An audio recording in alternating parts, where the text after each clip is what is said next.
Throwback Thursday with Covino and Rich. Hi, my name is what? My name is. Are you telling me you built a time machine out of a DeLorean? Throwback Thursday. What's the problem? Yo, I'll solve it. Check out the hook while my DJ revolves it. I don't even own a gun, let alone many guns that would necessitate an entire rack. Throwback Thursday. I'll tell you how I became the prince of a town called Bel Air. Bueller. What are you? I'm Batman. Ned Ryerson. Two in the box. Ready to go. We be fast and they be slow. It's Throwback Thursday with Covino and Rich. Are you running for a bitch? Should not have done that to my brother Crucito, ese. Know what I mean, Jelly Bean? You want to dance? I know a tune. It's called Stick and Cut. Ah! You like dancing a stick and cut, ese? Ah! Hold him down. Look at it!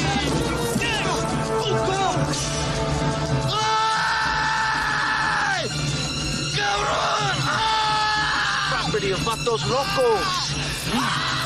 It's the dog catcher wants to know. Motherfucker! Let him up, no please. Let him up! Hey, Jorge! We got him for Crucito ese! He's marked for life! Hijo de la chingada. Paco, no! Cruz is alive, ese! Besides, when the dog goes belly up, he's finished. Chale. Yeah, look at him. The dog is belly up. Woo! Viva los Vatos Locos! Viva Vatos Locos! 1, 2, 3, 4. Don't mind if I do! Covino and Rich. Are you ready? Honestly, how do I deal with you every day? Get ready. Heard all about it on the radio. Get ready. Holy mother nugget! And holy mother meatball! I'm the smartest man alive! You're so ridiculous. What? You're such a fool. Get out of here. Oh, I'm a disc jockey. What's a disc jockey? Turn it up. We're doing the show. Here we go. Covino and Rich. Let's go!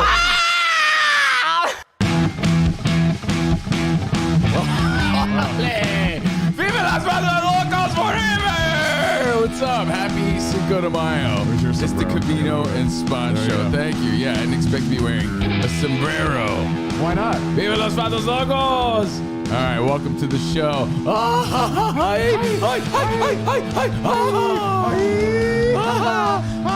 Arriba, Tito Santana style. Welcome to the show again. Sports, entertainment, life, Covino and Spot on the Covino and Rich show. And we're going to be throwing it back today. Thank you guys for hanging out. Let's be rocking out.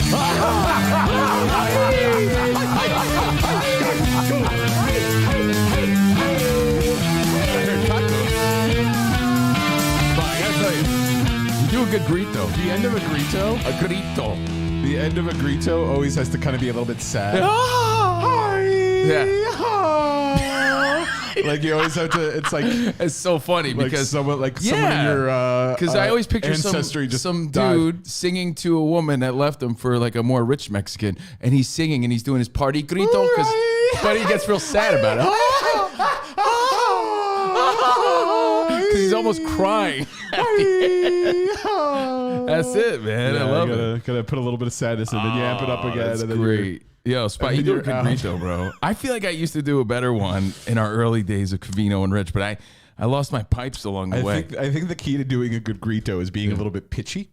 I think in general I'm just a little pitchy, so you hear the waver and the emotion in the voice. I gotta be honest, dude. As you trail off. When my mom plays some good old folk Mexican music. Some good old folk Mexican music. Yeah, but when there's a good grito in it, though, it really does. Like, it hits, you know, it really hits. The best grito ever, though, on a Throwback Thursday, the best grito ever is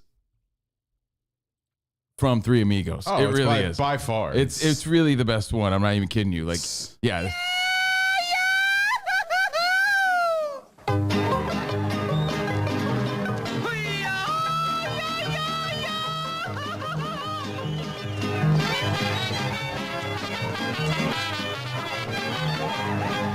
It's not going to talk. It's fantastic. Look at that. Look at that celebration. We're all getting fattenings today. Drinking tequila, eating tacos, having beer is fattenings. There he is. Tacos. Hey, pull up my shirt too. I want to show everybody my shirt today. Why? So I can see your belly? Oh, pull up your shirt. No. Not pull up my shirt, but show my shirt here. Look. Would you say I have a plethora? Why, el guapo. Sí, a plethora. I want to thank Marla from Texas who sent us these shirts, and I waited for this very special day to rock my plethora. Three Amigos t-shirt, Throwback Thursday, Cinco de Mayo. Thank you guys for being here. Appreciate you. Look at him dancing. Look at El Guapo. Isn't he some Jewish guy too? He is. Wait, is he Mexican? I don't know. I love that. Man, I want to go to this party. What a clip. You know who produced this movie? Written and produced by Steve Martin. Really? Yeah, it says it right here on our poster. Oh. That's why I was looking at it the other day. Look. Executive producer and written by Steve Martin. We have a Photoshop that Franz made us behind me of me, Rich, and Spot as the three Amigos. But thank you guys for being here. And if you're not watching, we opened up our show with a clip from a movie that changed my life. I swear to God, on a Throwback Thursday, I got to tell you. You know how it changed your life? I can tell. It gave you a lot of great phrases to say. Oh, bro. It's the most cheesy, quotable movie. And everyone, you got to realize. Jelly bean? You got to, yeah. Oh, for sure, man. For sure. Vatos Locos Forever. Hey, Cinderella, go find yourself a fella. Where'd you get that placa ese? There's so many lines in that. Something about chichon. Oh, yeah. Give me some chonchon. So remember, I grew up in Union, New Jersey. Bunch of Irish and Italian kids, right? So everyone had their like Italian lean to them. But that movie was shown on HBO so much that when everybody watched it around the same time, around 90 something, late 1900s, had to be around 93. I don't know. Guessing. Oh, the movie? Yeah. is that my cue to look it up? I feel like I get 91 and 93 confused sometimes. 93. 91, Nirvana, Metallica, all that stuff was big. The grunge thing exploded. 93, in my high school, I feel like every kid came up to me because I was the only Mexican kid they knew. And they were like, órale, vatos locos. And dude, the first time I watched that movie, it's like a 3-hour epic movie. It was supposed to be like the Mexican Godfather when it was made. Oh. And it ended up being a little bit cheesy, but I'm telling you, still to this day, it's one of the best movies ever. And it made such an impact on me. I really thought I was a vato loco for like until today. Spot, look at that picture. The link I just sent you right now. Like, this was me in high school. I'm not even kidding you. This is me and my high school girlfriend, but I cut her out of respect. I cut her out of the picture out of respect. Are you serious with this photo? Yeah, this is me. I thought I was fucking Benjamin Bratt and Vatos Locos Forever. Look at me, Throwback Thursday. You know what's weird? This wasn't Halloween. No. Orale! Wait, honestly though, what was this? Was this for anything?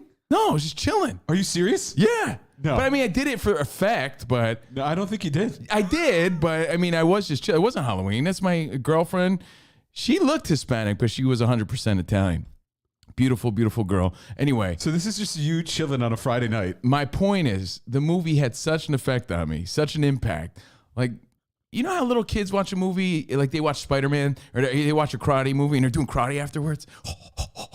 I watched that movie, and I was like, órale, pinche vato. I'm telling you, man, that movie had such impact because it was like the evolution of this character, Miklo. Because he starts off like such a bitch. The story is, do you know the story? Which one's Miklo? The white guy. Oh, okay. He's half Mexican. It's the story of this half Mexican white guy. It's like you. But he identifies, everyone sees him as a white guy, right? Right. But he is Mexican. And he gets in trouble and he has to live with his full-on Mexican cousins. And he's just trying to prove to them that he's a vato loco. So he starts off like this weak-ass dude, and he turns into this crazy gang member. Danny Trejo's in it. Benjamin Bratt's in it. Biff Tannen from Back to the Future's in it. Thomas Wilson. Thomas F. Wilson. And who's the dude from Bad Santa? Why am I thinking? Oh, Billy Bob Thornton? Billy Bob Thornton's in it. Blood In, Blood Out was supposed to be an epic film. Clearly. It's epic to me and to a lot of people, but it turned out to be more of a cult classic than anything, again, because HBO played the shit out of it, and then I watched it 8,000 times, and so did all my friends growing up, and we would quote that shit. It was the most quotable movie ever, but on a Throwback Thursday, what's hey, interesting? I suggest you check it out, man. It's a really good movie. It came out in 93. Yeah. It's called Bound by Honor. Blood in, blood out, bound by honor. Oh, there's a tagline. Uh-huh. Of course, I'm very aware of the movie at this point. I don't know what I was doing in 93, but it was not watching this movie. I get it, dude. But like I said, because I was the only Mexican kid that my friends knew. My friends knew I was Italian and Mexican. Here are the top all films they did of was 19. These are was the films quote, that came out in 93. It was a cult classic, Spot. I'm telling you. Clearly. But like, I saw The Thief and the Cobbler before I saw Blood in, Blood Out. Like, of all these movies, it just never stood out. Where's the? I want to see Rudy, the feedback. Mrs. Doubtfire. Can I see the feedback? Because I'm sure there's some people backing me up on that. But on the Throwback Thursday, look, there's more to Son-in-Law. I even saw Son-in-Law. There's more to Mexican culture than Jurassic Park, of course. Cinco de Mayo. What's Eating Gilbert Grape? Poetic Justice. But today, I guess it's more of an Americanized sort of celebration of Mexican culture. Hold on, if I go down far enough, will it say 1993 Cholo movies? No, you're not gonna see it, man. It wasn't that type of movie, but it definitely has a huge following and left huge impact. But when you see it, when you saw it then, it hit you. Because I was like, what am I watching? And then I was like, oh my God. Because again, the evolution of the main character is incredible in the movie. Changed my life. It's like those TikTok videos like, yo, Paula Garces loves it. One day after watching Breaking Bad, and then by the third day after watching Breaking Bad, you're talking like Jesse Pinkman. Or like Yellowstone. Yeah, you see those videos. Start turning What's into up, Rip. bitch? But it was a huge movie at the time, and it's a cult classic for everybody else, for sure. I don't know if you could find a spot, but there's a black dude who does a really funny viral video on he just watched Blood In, Blood Out for the first time and how it blew his mind. Oh, is it this guy? Oh, you've seen him? Is it? There's a black guy. He's like this guy? No. He's like a heavier set black guy. And if you do a quick Google, like he watches it and gives you his review on it, but it's the funniest shit ever because he's like, yo, he wants to be Mexican now, and it's crazy how he'd never seen this movie before, and it's just one of those movies. But this guy? It might be, yeah. It might be. Let the movie poster of this movie fool you, because when you look at the movie poster, you think of happy endings. This isn't. Hold on. I started watching the movie as an Afro-American male born in Florida, now reside in Naples, Florida. Florida ceiling windows. Post watching this movie, I'm positive that I'm from East LA. My surname is Josue del Loco Maretes Rodriguez. I don't know who suggested watching Vatos Locos Forever. If you've never seen Blood In, Blood Out is like a gang movie on steroids injected with some crack cocaine multiplied by heroin added to MySpace fever. It was so many gang signs thrown in this. It was so many gang signs thrown in this movie that I'm positive that every actor post-film had to go see a chiropractor because they had to develop arthritis to be in this movie. Bruh. Vatos Locos! Forever! He's doing gang signs, but he goes on and on about Is it? VL. It's the V and the L. Which way is the L? And the L. VL. Vatos Locos. VL. So, again, they have this battle with Tres Puntos and Spider, and then they go to jail, and it's all about La Onda. And you got to check it out. It's a gang movie. That's what it is. It's a gang movie. But again, it's just funny stuff to talk about on a Throwback Thursday, but it really did have huge impact on me. I've been saying Vatos Locos forever since 93. By the way, to respond to Evie, Rich isn't here because he is too white. We wouldn't allow him on the show. He's way too white for today's show. He's yeah. actually he's waiting in the other room. I can't see the feedback, by the way, but I want to address some of it. But thank you guys for hanging out with us. Appreciate you. We're gonna throw it back. We got some nonsense to talk about. Oopsie doodle. Again, I think the story goes. Well, again, Pulled an oopsie doodle. Mexico won a battle against the French in like 1862 or some shit like that over the city of Puebla, right? Some little city. They won this battle and they beat the French, and it was a big deal. Are you giving a history lesson? No, I'm saying that's what it is. But it was never really a big thing in Mexico. No, it's not. Right? It's not. Isn't like. It's not Mexican independence. No, but Day it was an acknowledged thing, right? Right. It's a thing. But I think in the 80s, 90s, they really started to push it here in America as a celebration of Mexican American culture. And, you know, we took it, ran with it, and had some fun with it, and really started to acknowledge it. I remember clearly in the 90s, I sent you a picture spot of me and my buddies. Again, this is before it was a thing, before it was a really big thing here. It was just a reason to get together with some friends and have some drinks. And when I say drinks, I want you to take a look at the picture because let's not forget. Yeah. The infamous, what was it? Like a bean sandwich? Molletes is what my mom said they are, but I never called them that. It's just refried beans on a bagel, but they're molletes. But my tita's tacos, you know, she was really proud to share her food and the culture with my friends. So we would go to my house. We'd have some authentic food. And then, this is why I bring this up. There's a picture of me and my college/high school friends on a Throwback Thursday. I should have wore that outfit on that day. My cholo outfit. I can't get over this. I can't get over that this is real and not for something. I mean, I was chilling being a clown, but I really was feeling myself. I'm not going to lie. But Jacob Moultrie brings up a good point, too. American History X, I loved equally, man. I loved American. He said that was the white version of Blood In, Blood Out. Oh, yeah. American History X with Ed Norton and Edward Furlong. That was fantastic. That was one of my favorite movies too, man. I loved it. I loved all that gang shit. I loved. We had the Godfather. We had Goodfellas. Oh yeah. We had The Sopranos.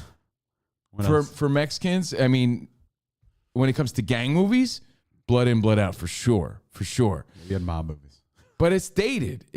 You know, it's a 93 movie. But if you saw it then. I never felt the need to dress like Michael Corleone or Vito Corleone. Dude, it just it was just so badass. I'm not even kidding you. It's like the first time you saw Karate Kid, you were doing crane kicks at the end. You know, you're in the kitchen making karate moves. When you see Blood In, Blood Out, especially in the 90s, you're like, orale. Have you ever even been to the Rooster? Have you ever been to East LA? Yeah. And when I played baseball in high school and college, we played baseball out here on traveling teams. Really? Yeah. I remember being in East LA. I remember. Oh, you must have played some Vatos. I remember my coach would be like, tell those guys you're Mexican. Everybody loves that. Tell them you're Mexican. Tell them you're Mexican. So I remember going up like, hey, and the guy looked at me. He's like, you're not a real Mexican. Like, you speak Spanish? Yeah, you could have easily gone the other, like... I'm like, okay, maybe I'm not then. Like, your genetics, your skin could have easily gone the other way where you could have just you could have looked like Miklo. Yeah. Well, I think my brother looks more Italian than Mexican. You don't think so? No, he looks just like you. No, I don't think so. He looks a lot like my dad. And I look more like my mom. For sure. Something in the eyes and the skin tone. I mean, my brother looks Hispanic, but he looks more Italian, I think. Your brother looks exactly the same to me. No. I mean, we resemble each other for sure, but, you know, you can see it. But on a Throwback Thursday. I love Stand and Deliver. That's how I learned about Stand and Deliver? Vato culture. With the inner city Edward James Vato Olmos? culture with Edward James Olmos. That's how I learned about it because they made us watch it in school, in our protected little white school. Where got a body decomposing in my locker. In math class. That's a great movie, man. It's a great movie. Mi Familia. What's the other one with Edward James Olmos? What's the other one? I'm forgetting a classic, but look, if you really want to throw it back on a Thursday and enjoy a cerveza, watch some Blood In, Blood Out, but put yourself in a 93 mindset. You know, but I did. Jason Brown. I loved New Jack City, Boys in the Hood, Menace to Society. I loved Juice. I loved Clockers, dude. I loved all of those on a Throwback Thursday, like gangster movies. Juice. So I watched them all, man. They had big influence on me. You know why? I had a lot of black friends. Sounds like a very racist thing, even though it's not. I had a lot of black friends. Congratulations on your black friends. Isn't it funny how you can't even say that without sounding like it's try hard and racist? But a lot of times the commonality would be quoting some shit from those movies, right? And had a lot of Italian friends, and you were quoting shit from Goodfellas. Remember, Ray Liotta went to my high school. Congratulations on your Italian friends. Chantix. So we were quoting Goodfellas. Dude, everybody was quoting Blood In, Blood Out to me. And that movie, I loved that movie. I did. I loved it. Mi Familia. What's the other one? American Me. Thank you, Luis. American Me. They're all great. And I loved them, whether they were black gangster movies, Italian gangster movies, and my favorite Mexican gangster movies, Vatos Locos Forever. Blood In, Blood Out, Bound by Honor. Is it American Me, M.E. or American Me, M.I.? American Me is great. But I wanted you to pull that picture up again because I had a funny sort of observation. The bean sandwich photo? Well, last time I showed this recently to talk about how it's cool to share pictures you've never seen before. And my Uncle Bill sent me that one. I'd never seen it before. And I remembered that day because I got my grandma to, cook some tacos for my friends. And her tacos were famous in my family. I loved them. What's on that plate in the front? Looks desertish. Those are tacos, bro. Oh. She would fry them or put them in oil. Oh.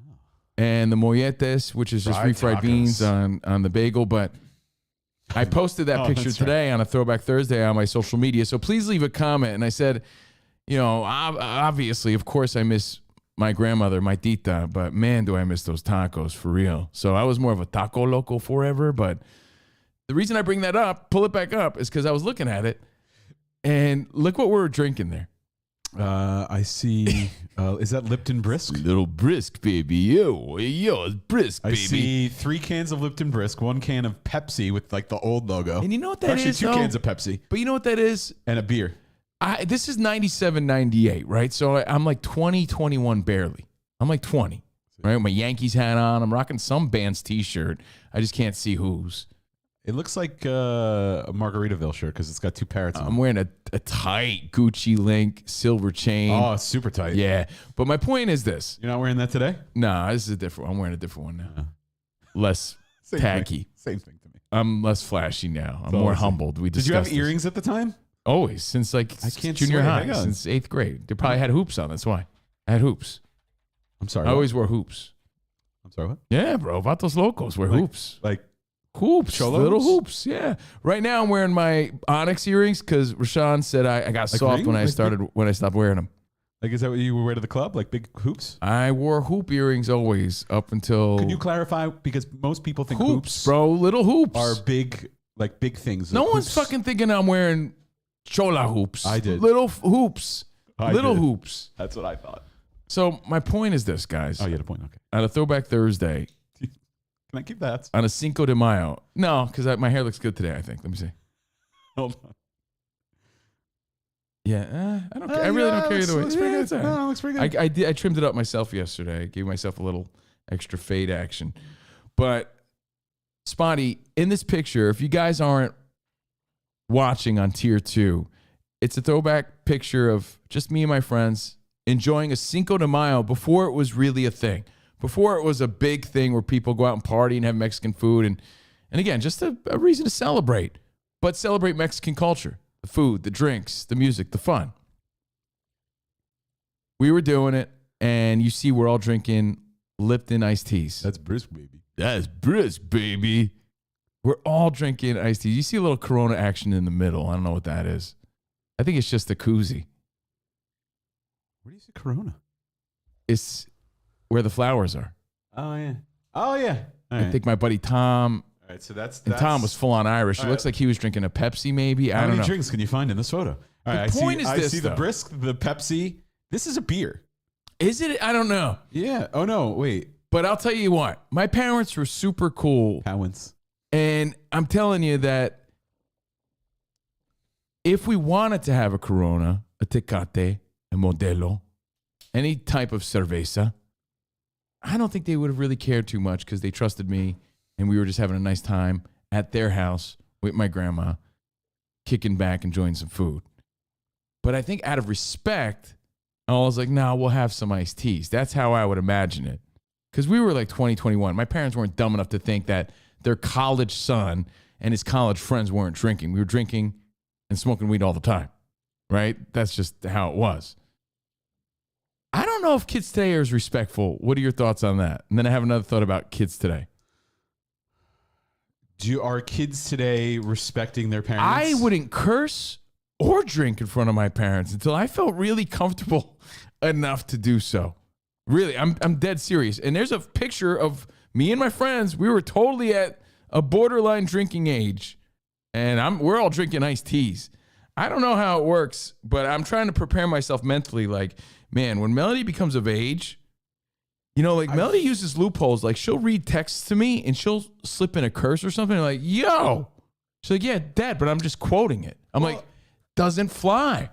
I would have never pulled that type of disrespect. Right. And my parents weren't even strict with me, dude. They weren't even strict at all. That's the weird part about it. Kids today, I don't know how they handle that. You sound so old. I'm 45 years old. It depends on the household, and I think when you say kids today, I don't think they give a DGAF, Rick Bond. I don't think they give a dilly-gaff. A dilly-gaff? They don't dilly-gaff. Do I look like I give a fuck? They don't dilly-gaff. I think the households have gotten more lax. So you might have a household where, like my household, I do not remember, nor do I think that my parents had drinks or drank, except for when family was over. Like, I don't picture them sitting down, having a cocktail with dinner, or, breaking out a bottle of wine every night. There are a lot of households where it's constant drinking. So drinking in the household seems like a normal thing, especially in ethnic households, at least in Italian households. I know they're constantly drinking wine. So, but the kids, dude, I'll tell you what, I've dated straight up 100% off the boat Italian girls. Right. They never drank and cursed in front of their parents. Cursing. Dude, no way. I remember, obviously you curse with your friends and you curse in school, but not to the, amongst friends, not to the teacher. But I would never curse at home because my mother never. The only time I heard my mother curse was like saying the word asshole on the phone to someone if she was upset. Oh, I heard my parents curse always, but I never really did. Yeah, it was like, I can't even remember the first time a curse word came out of my mouth, but I guarantee you I was I swear to God. Over 18. Yo, Spot, it must have been because our grandparents had big giant wooden spoons that I thought were for decoration, but they could potentially pull them off the wall and beat you with them. I told you. My Uncle Joe, dude, was full on an adult, right? Full on an adult, but I would think he was my age because he'd be on my level. So if I was 10, he was like 20. But we'd be playing together. Like for real, but he'd be in my zone. Right? Nothing, no tickle games. Sorry. I saw the look on your face. We didn't have tickle fights, you idiot. Sorry. I know. But Uncle Joe. He's just a really immature guy is my point. But he had so much respect for my grandma. Oh, yeah. Right? That he would say things like, I remember him saying, ship. And I thought that was like slang. But looking back, he didn't want to say shit. And I remember him saying all these Mother Hubbards. I swear to God. We would write songs, and instead of saying Mother Effer, he would write, oh, you stupid Mother Hubbards. And I just thought he was being funny. He didn't want to say Mother Effer in front of my family and in front of his mother. And I think that level, and I laugh about it till this day, like Mother Hubbards, shit like that. Right. The level of respect now is so different than when we were growing up. I'm telling you, my Uncle Joe never cursed in front of my grandma. I would never curse or even acknowledge a dirty joke in front of my parents. And my parents were as laid back as it came. I didn't drink in front of my parents until I felt truly comfortable enough. And my girlfriend Jordan now does not till this day drink or curse in front of her parents. She's 30. She does not have a drink in front of her parents. All right, let me show you something. Okay.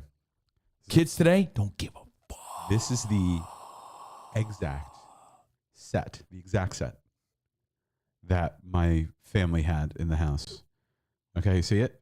Yeah. This is the exact How'd you find the exact set? I don't know. I just searched like blue floral handle because I remember that blue floral white handle. Yeah. So you see the thing all the way to the left? Yeah. You would think in an Italian household it would be wooden spoons. No, that is what I got hit with. Seriously? A flat metal spatula that was long and thin. Do you know what metal feels like that on kept skin? you in check. Do you know No, what because metal feels like on skin? Hey, I was never hit. That's what I got beat with. I probably deserved a few, line. knocks in the head, but I didn't get it. Set. I'm going to say this. I'm going to send this to my family. By the way, I'm getting a lot of feedback. Daniel Javier Feets and Jesus and Wes never cursed in front of my parents or grandparents. Oh, yeah. Bill says his wife is 42, doesn't drink or curse in front of her parents. There's something about that level of respect that was ingrained in us that kids do not have, even if you enforce it, because they don't give a shit. And I'll tell you what. They think things like that are just too serious and too boomerish. I got to tell you, but here's where the disconnect comes. That's old. I don't know, man. And I'm wondering, is Melly gonna try to pull that stuff when she gets a little older? It's like, I sure the hell hope not. So I'm trying to put a kibosh to it now, because she's only 12. But she thinks, and I saw Daniel from Arizona say that kids and people do think there's a loophole when you're quoting things. You're allowed to say things when you're reading someone else's text or someone else's words, and it's like, no, Melody, you can't say that word just because someone else wrote it in text. It's the equivalent of singing the N-word. She says to me now, though. to me, you have to address it. It feels like that's how out of line it feels. She'll read a lyric to me. And she'll be like, it's "Dad, not the same. I know it's not the same. It's not the same, but it feels the same. But it feels the same. It feels like you're violating something. Look at this, Steve Racho. I still don't curse in front of my parents. At 52, I apologized to my mom. I talked to my mom this morning, right? Steven, I was just thinking about. Every time I call them, it's like I have some sort of. If your mom only knew what you were doing. No, but it's like I have some sort of connection. Like, Steven, I was just gonna call you. I was just thinking about you. I'm like, Mom, you say that all the time. Well, she is always thinking about you, constantly. I guarantee you. Yeah, she is thinking about you all day long. It's like I have this weird sort of No, I think any time of day, if you call her, she was thinking about you at that moment. Right. Me and your father would just probably talking shit about me, but I get it. No, and I said something about Tommy. I said something about, your brother is the worst. I just said something I just don't fucking get it or something like that. And I'm like, I'm sorry, I don't mean to curse. It's okay. I am an adult and I still recognize that they're my parents. And that respect, it's sad, but true, Metallica style, that it doesn't seem to be there, but I'm working on it. I'm really, really working on it. Sometimes it doesn't appear to be working, but I'm working on it.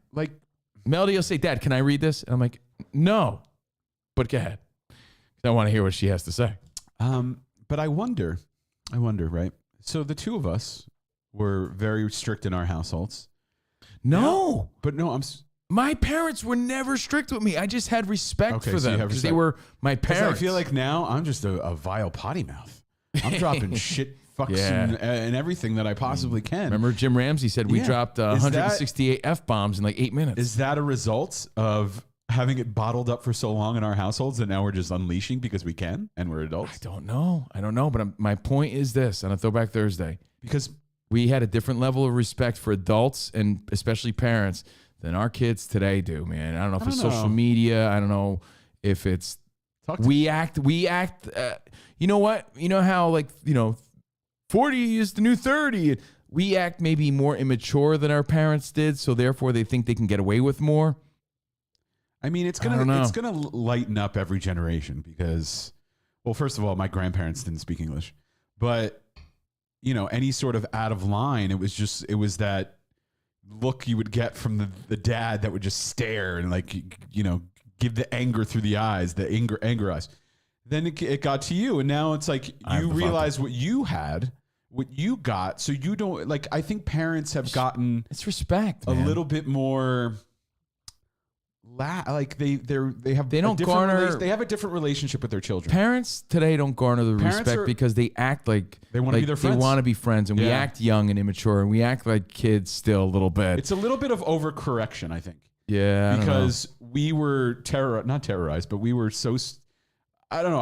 I feel to me it was strict, but I feel like we got so much strict from our parents because they got a lot of strict from their parents that. We're kind of overcorrecting that we don't want to have that strict household. We're cool parents. We're young. Everyone feels younger, when your parents were your age, they were pretty much retired. They had a full family. Well, and that's why my brother was my brother would say things to my parents that I would have never said to my parents. You know, because they got older and they were. Does anyone wash anybody's mouth out with soap anymore? Nah, just Ralphie's mom. Right? Just Ralphie's that happened to me. I got the spatula. I just didn't cross those lines. See it? I got that all the way to the left. So weird, man. Sometimes I got the big one. So weird. So I noticed that because, again, in this picture where I'm eating tacos in molletes, refried beans on a bagel, I'm drinking a nice tea out of respect. You know damn well I went out that night and I was drinking. You know damn well I was doing shots with my buds.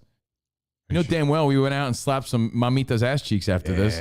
But out of respect to the adults in the room and my parents, we all sat there, had a nice time, respectful time. We weren't cursing and we weren't drinking beer like idiots. Where are these kids, man? I'm telling you. And I have another observation. This may sound like a boomer old guy thing. By the way, yeah, I feel like in my household, when I got to a certain age, I broke the alcohol seal. Like no one in my family. No one in my family, because we never drank at home. My mom wasn't a big drinker. My dad was more of a drinker, but my mom really never drank. So when we would get together as a family, no one really drank, and then eventually I'm like, let's have some wine. Really? One day you busted it out? And then from there, now everyone fucking. Do you remember what it was or no? It's probably wine. It's probably it wasn't like. It was probably, honestly, it was probably $3 Chuck from Trader Joe's. What's that big jug what's the big jug that everybody has? Big jug of wine. Like a Chianti? No, but it's the brand. There's a brand I'm thinking of. I can't think of right now. Boone's? No, that's that's cheap. I'm talking like that big jug.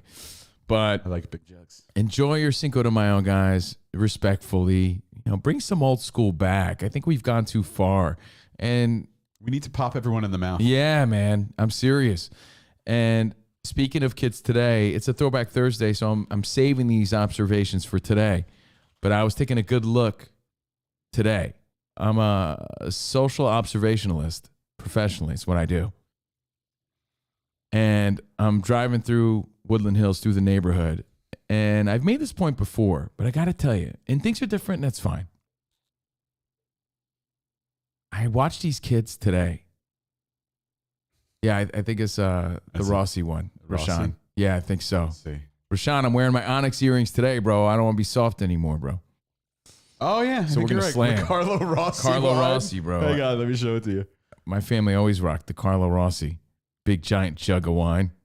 I think you're right, bro. Oh, yeah, this one, right? Let me see it.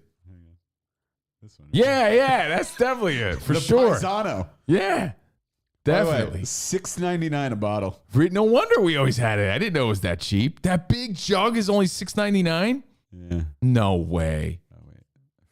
Oh, wait. View more sizes. Here we go. Oh, okay. No, I don't want to. Damn it. Anyway. Sorry. So this is a bit of a boomer conversation. I get it. And then I have some other fun stuff to talk about. But boomer. Drinking and cursing in front of your parents, it's like a lost art. The kids, I don't think they're going to give it. They're going to be like, yeah, me and my friends are drinking and we're 17, so we're going to drink at home. And then parents are going to be like, what? No, you're not. There's going to be a point if you're not there already where you're going to be like, you're not. 4 liters of wine is $10.99. Still, no wonder our family's always had it, right? It was cheap. I'm serving this at our next get-together. The Carlo Rossi Sangria, yeah. Alejandro. I'm getting this for our next That's the one. Together. That's what I pictured you bringing I'm gonna make, to Phyllis. I'll make some, no, I didn't bring that. It was $3 Chuck. I'll make some chicken parm. I'll break out the Carlo Rossi and we'll have a good family meal. The Sangria, yeah. The Carlo Rossi is where it's at. So Lisa says, we never had alcohol in the house. That's why I'm so uptight. Laughing my ass off. Jordan has a thing where she's like, I'm never going to drink in front of my kids. The reason I don't drink is because I never saw my parents drink in front of me. And I really don't, I feel like I do things so respectfully and so within reason that if I show Melody that I handle this respectfully and with respect, that it's not going to be that big of a deal to her. Like, yeah, I've seen my dad drink and he doesn't get belligerent. I've never seen him act the fool. That's fine. It's no big deal. But I don't know, man. It's going to be a hurdle I'm going to have to get to there's at one point. 2 schools of thought. You either completely prevent your children from seeing anything alcohol related. You don't have any alcohol in the house. You hide it. It barely comes out when you have company. Or you introduce, I feel like the Italian thing, or maybe I don't know. depends on the family, but you introduce them at a young age. But regardless of culture, No, I but think the values were still the same. But you introduce at a young age and you see this isn't a big deal. So when they get older, they're not, thinking, this is I'm not supposed to be doing this, so let me pound bottles of vodka. If they're introduced to and used to it throughout their life, they're like, oh, this isn't a big deal. Let me just. I feel like that's how my wife is. Like, to her, she's not a big drinker, but she was always around alcohol growing up because her grandparents were off the boat Italian. Her mom was off the boat Italian. Want to get some Mexican today? Have a margarita? Have a cerveza? Come on, bro. After the gym, do a little shot. Have a little repasado, little Casamigos. I'll see how I feel tonight. All right, a little Don Julio action. Maybe tonight. Jaime Tavares, little Don Julio action. Maybe tonight. Now, I do want to make one last point based on what you said. I feel like it's amateur. I don't think it regardless of culture, we all have the same values. It's just old school values. And that's why, like Sebastian Maniscalco, he's as Italian as it gets, but he resonates with not just Italian people, it's family values, old school values. Same with Russell Peters, same with Maj Jabrani. Joe Coy. Look, Joe Coy has his Filipino following. Maj Jabrani has his Middle Eastern, Persian following. Russell Peters has his Indian following. Sebastian has his Italian following. But it's all relatable because there's old school values that are no longer there today. And you got to keep a balance. Sorry to sound like an old guy, but here's why. Moving on. I'm watching these kids, dude, and I watched them closely. People are thinking, who's this guy? I'm like this. Because I have a 12-year-old. Why are you creeping on kids? Again, you're not having tickle fights. You're like Rich going to like random Little League fields. No. Definitely not. I just wanted to watch Little League. But I am going to see a Little League game this weekend. Support my little nephew, James. I went to his boxing class yesterday. He's in Little League? Yeah, he's been in Little League. How old is he? 6, 7.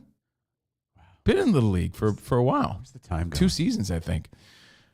But I'm watching these high school kids, okay?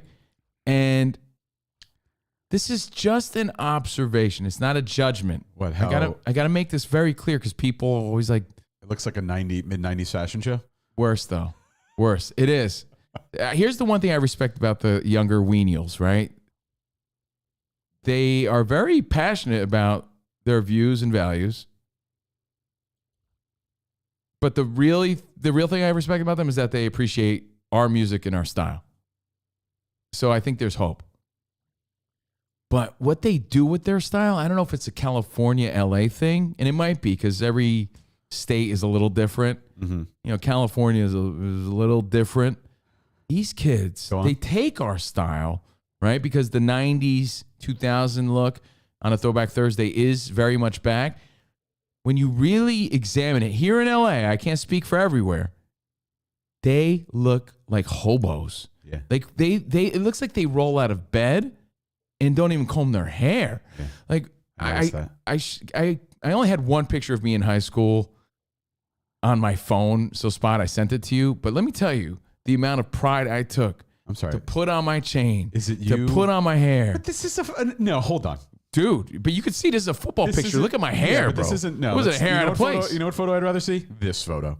Because this is a more accurate representation. But even still, dude, look at that. This is you in an official... shit was tight. But this is you in like an official my shit was neat. Football high school photo. But you can see I'm clean. You look how clean I am, bro. The eyebrows were, out of control, but I'm clean. What's going on with those brows? I don't know, bro. Oh, you got the hoop earrings on.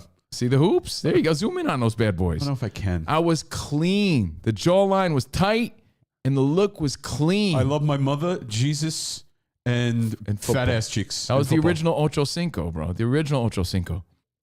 Now, and fat ass mamitas. Here's what I'm trying to say. The Lord, Tensia, and fat ass mamitas. Yo, I wore my Carpenter jeans. I had my Doc Martens. I was rolling with whatever look was in style at the time. I leaned a little cholo, but I dressed a little guido. I am me, right? Everybody does it different. Regardless of what I was wearing. Maybe it was a jersey. Everybody rocked their jerseys, oversized jerseys, whatever it was. I rocked it tight. I kept my sneakers clean. My hair was on point like non-point, right? Kevin Cedarholm. These kids today, look like they rolled out of bed, bro. But I'm not even kidding you, dude. Rolled out of bed. Take a look. Rolled out of bed. It's almost like they put zero effort into how they look at all, which is, hey, you could say, hey, that's good. There's more important things in life. But like, you're representing. And I was clean and I was tight. And I cared a lot about that stuff. I'm not saying it's the most important. And I'm not being judgmental. It's just an observation. Is it like a telephone version of what we used to wear? Because I feel, we wore like baggy flannels. No matter what the look. Big jeans. We went through evolutions. Remember tucking in the button down with the braided belt and you rocked the belt down? You were a little bit more. I was tight. I was very like frumpy as a teen. I was tight, never sloppy. Here's the thing, man. It's a matter of tight and sloppy. It's like, yo, why so sloppy? Why so sloppy is my question. And again, not trying to be judgmental. I'm asking a question. Like, again, it goes back to pride. Like, hey, have any pride in how you look? Is this kid wearing pajamas or an outfit? I can't tell. It's a weird thing, man. So it's, again, I sound like an old guy. I acknowledge that. Hey, man, I'm just making an observation. It's the truth. If you could see what I see, it'd be a little weird if I started taking video of these high school kids to show you. But if you could see what I see here in Los Angeles at El Camino High School, I'm like, are these kids in their pajamas? Do they comb their hair? Are they like shaving and trimming up a little bit? Where's the clean? Where's the tight? Where's the fresh?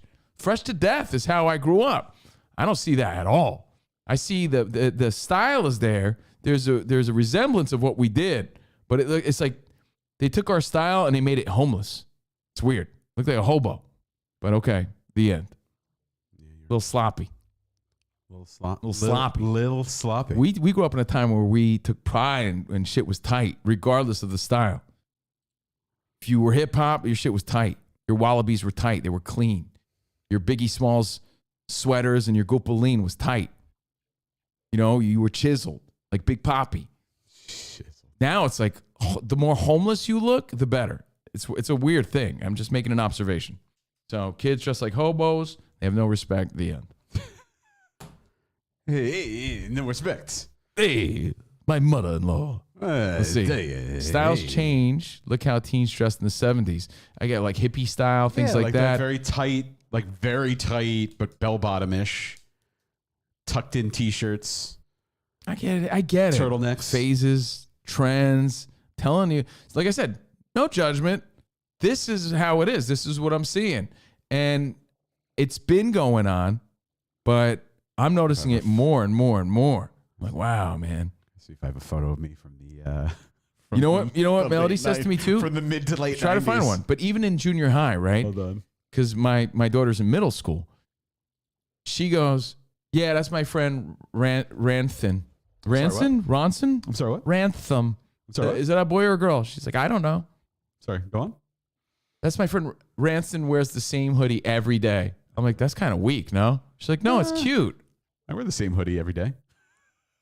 Every day. Rich does too. Yeah, Mr. Rogers, that gray one. Almost. Every day. I'm like, oh, I get it, but it becomes your identity a little bit. Like, I see you wear yours a lot too.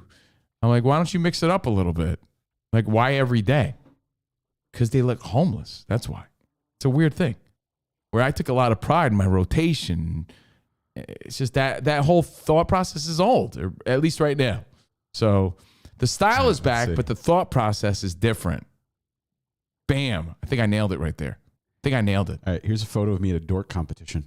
Let's see it. Throwback Thursday. This is a dork competition. What does that mean? A what competition? It was music. Oh. But I was like, damn, you must have won. So there's me on the right. We won awards, so I took a photo. But see, I'm wearing like a flannel with a shirt underneath. Yeah, but cargo shorts. You look neater than these kids today, man. I mean, I was fat. No, you look like a normal kid. You do. You look like you put together. Look like you bought that Aeropostale, Old Navy, whatever. Probably. What is some of the feedback? Because I'm in such a zone, I can't catch all of it. Is it not there? Oh yeah, John ZL says you also took the initiative and time to smell good. Like you rocked your cool water, right? It was like, yo, man, I'm fresh. Let's go. I took pride in this. You're trying to present your best, freshly faded. Whatever the look was, though. The look was different depending on where you grew up, Look at this how stud. you hung out. Look at that I stud. just don't think these kids give a See crap. the Buick station wagon in the back? I don't know, man. I just hope it's not a reflection on how they're feeling inside. You see what I'm saying? Like, I'm a concerned parent. I'm like, okay, I get it. It's a style. But is the style reflective on how they're feeling? Because if it is, then they must be depressed, all of them. And that's not really that far off to think. It's a lot of swimming in clothing. It's a lot Which of we like, did. It's a lot of that, Billie Eilish had the big oversized sweatshirts. Everyone looks frumpy. We didn't know she had boobs until she was on like a magazine cover. I think it's that like sloppy, like I don't care about the world kind of look. Yeah, but it really, all right, when Kurt Cobain had the look and or Courtney Love or whoever in the grunge era you want to imagine was presenting a look, they were still presenting a look. I think these kids just don't care. I don't know. I can't tell. So, the end. Moving on. Throwback Thursday, observations. Your professional observationalist, Steve Covino, here with Spot. It's the Covino and Spot show. Hope you enjoy it. Rich. Hope you like it. You know what I wanted to do to Rich? I wanted to pull a prank on Rich. But I know what to do if we can't get his attention, Spot, based on a joke you shared with me. Oh. If we need some show answers. Oh, I got to send this. Yeah, get it.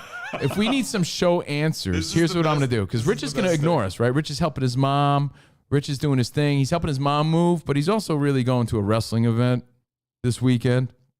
Oh, yeah. If you, yesterday's show at the end, the tail end, we had an interview, or Rich had an interview with Tito Santana. Perfect for today. We should have saved it for Cinco de Mayo. I know, but it was cool. It was tacked onto our show yesterday, but it was cool. I thought it was cool. I thought it was great. Yeah. So if you want to catch Tito Santana, former It's on the WWF podcast. legend. You can see the video on Tier 2. WWF Hall of Famer.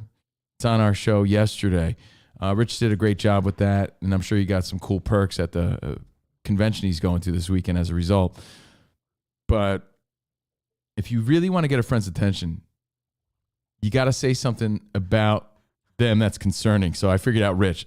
I was going to say, yo, Rich, your garden is looking a little, something's up with your garden.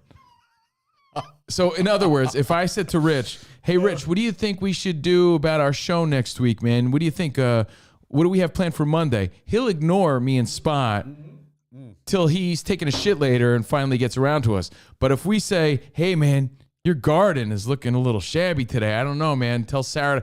He'll be like, what? What do you mean my garden? I was going to tell him today that his garden looked a little my favorite little thing. bad. So I did this the other day, right? I'll show you the original, and then I'll show you what I did. Yeah, Tell you what I did. This is funny. Here's the original. This is how you get a friend's This attention. is how you get a friend, your woman, something. There's always someone always has a weak point, a weak spot, a little button that you can push. So you have to know the button to push in order to play this game. It's fantastic. Hang on, let me just put that and go. So this is how to get your girlfriend's attention. So the guy's asking, what was that show that your dad was telling us about? The time travel one. Doesn't respond. So then the next text is, my ex stopped by my work today. And then he finally gets a response. She says, what did she want? And he said she wanted to know what that show your dad was telling us about was called. Because again, you're being ignored until you bring up some... You get that trigger. The trigger. So you need the trigger. As soon as Rich ignores us today, I'm going to be like, yo, dude, your garden looked a little messed up today. I don't know what happened. What do you mean, my garden? Now we got his attention. So the other... I texted you both something because I think it was for yesterday's show. Like I wanted to know how you wanted to execute everything when Rich was traveling.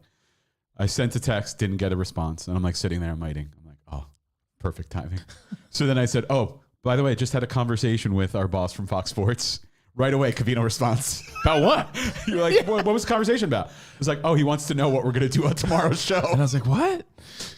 Exactly. So there you go. Use that tip, hot tip from Covino and Spot. Use that tip. So Rich is helping his mom move. We wish them the best. It's a really like cool moment for his mom. She's starting her new life, new job, new place. And to my knowledge, everything has gone. Well, Rich has said that it's been an adventure so far. So he'll share that with you on Monday. Yeah, he keeps sending photos of us and his mom. I don't know if they're for the show or if they're just like to share that he's having a good time. There's been some hurdles though, so there's always hurdles, right? Did we think this was going to be smooth sailing? I didn't. But he got all the stuff packed up, and they're in Maryland. Oh, did his mom have hurdles in storage that he had to jump over? Yes, from her track days. From her track days. Yeah. So, he set them up. I have a question. This is sort of dumb, but it's kind of fun because we're an international show, Covino and Rich and Spot, right? So sometimes things don't translate the same way. Sometimes expressions are used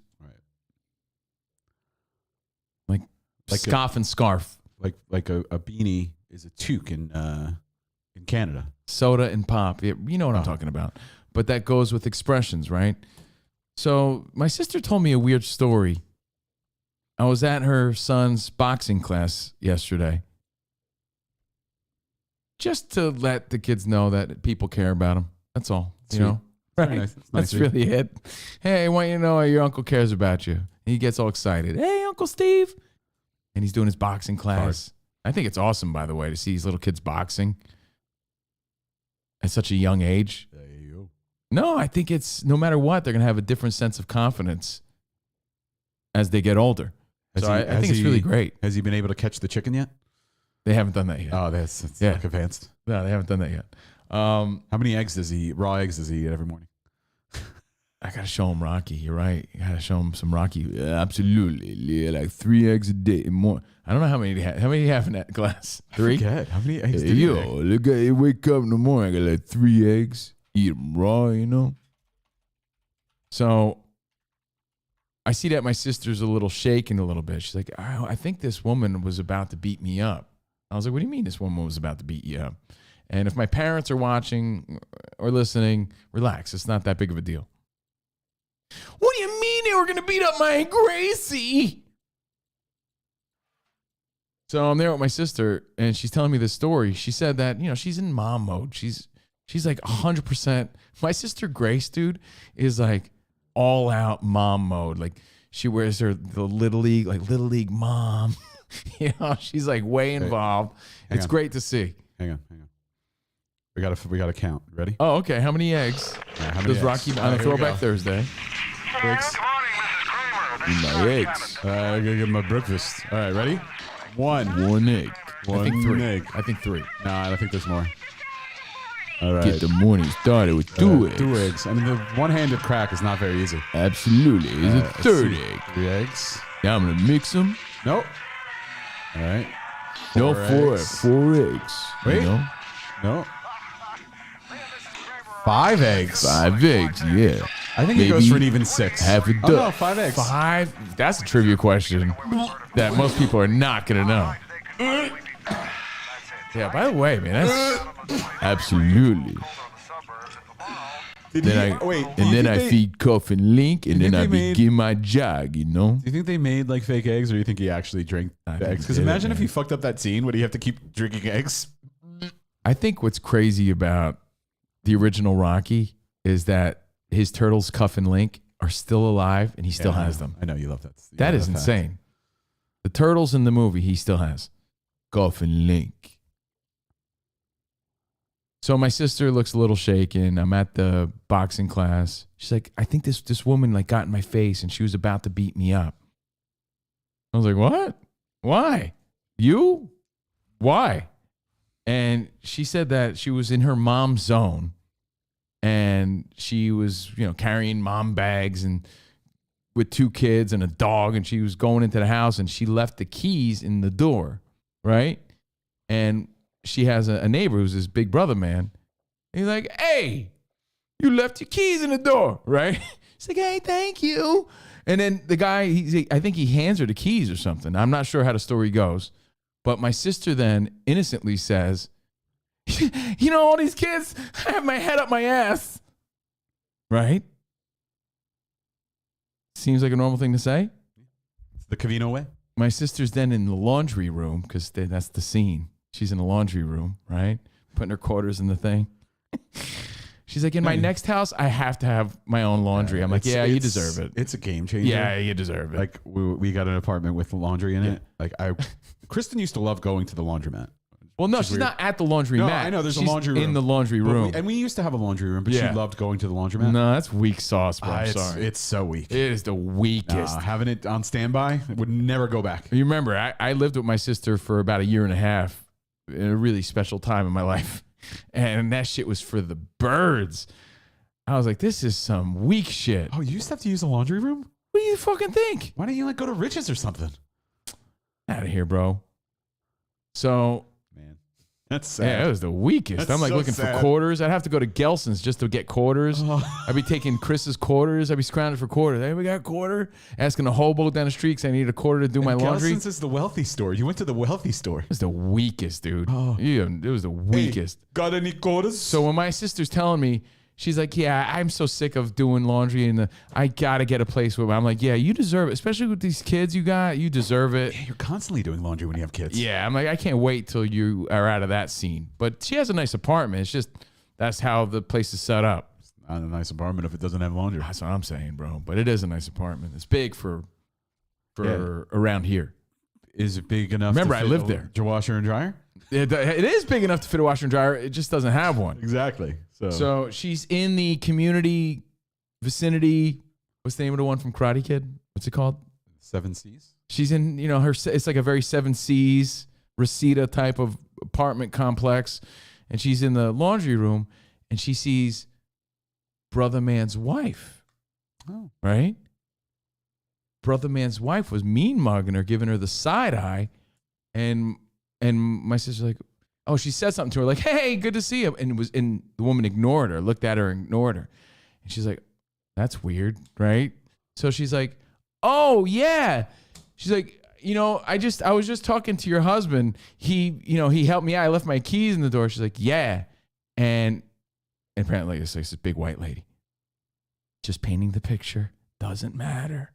Just painting the picture. What did I hear? Character development. Is her name Karen?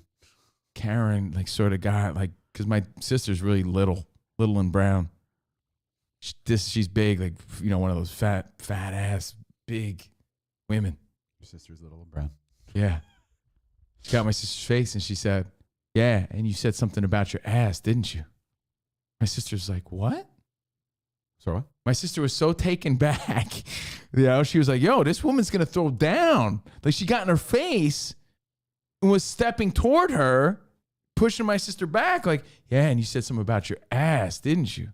And my sister said she was so, like, bemuffled, bewildered. In the moment, what are you talking? Like, my ass? What? What did I say? I said, stick it in my ass. Yo. So, like, what? Like, was the woman overhearing it, and or did the brother man say, yeah, I know she said something about her ass, though. I don't know what she said. Yo, she said, you got a fat ass. Did you want me to smack it? Or I think I might. Is that not a universally state to state used sort of expression? I have no idea. So my sister was like dumbfounded at the fact that. What did she say again? The guy saw that she left her keys in the door. I forget. Hey, you left your keys in the door. She's like, oh God, I'm so sorry. I got my kids. I got my head up my ass all the time. There it is. Head up my ass. Yeah. And I'm like, yeah, so that is a weird expression. But I want your head in my ass. Yo, it isn't like when you really like think about it. It's a weird expression used with a stranger, like because you are acknowledging like something up your ass. I want the head of your penis in my ass. But it is like a very common used, isn't it? A commonly used expression. Head up your ass is a universal phrase. Universal, right? Yeah, I think he maybe from the like how far away was he? Can I get like can you give me a drawing? No, I don't know. So if I you want me to bring up the telestrator? Please do. I mean, but I was like, yo, really?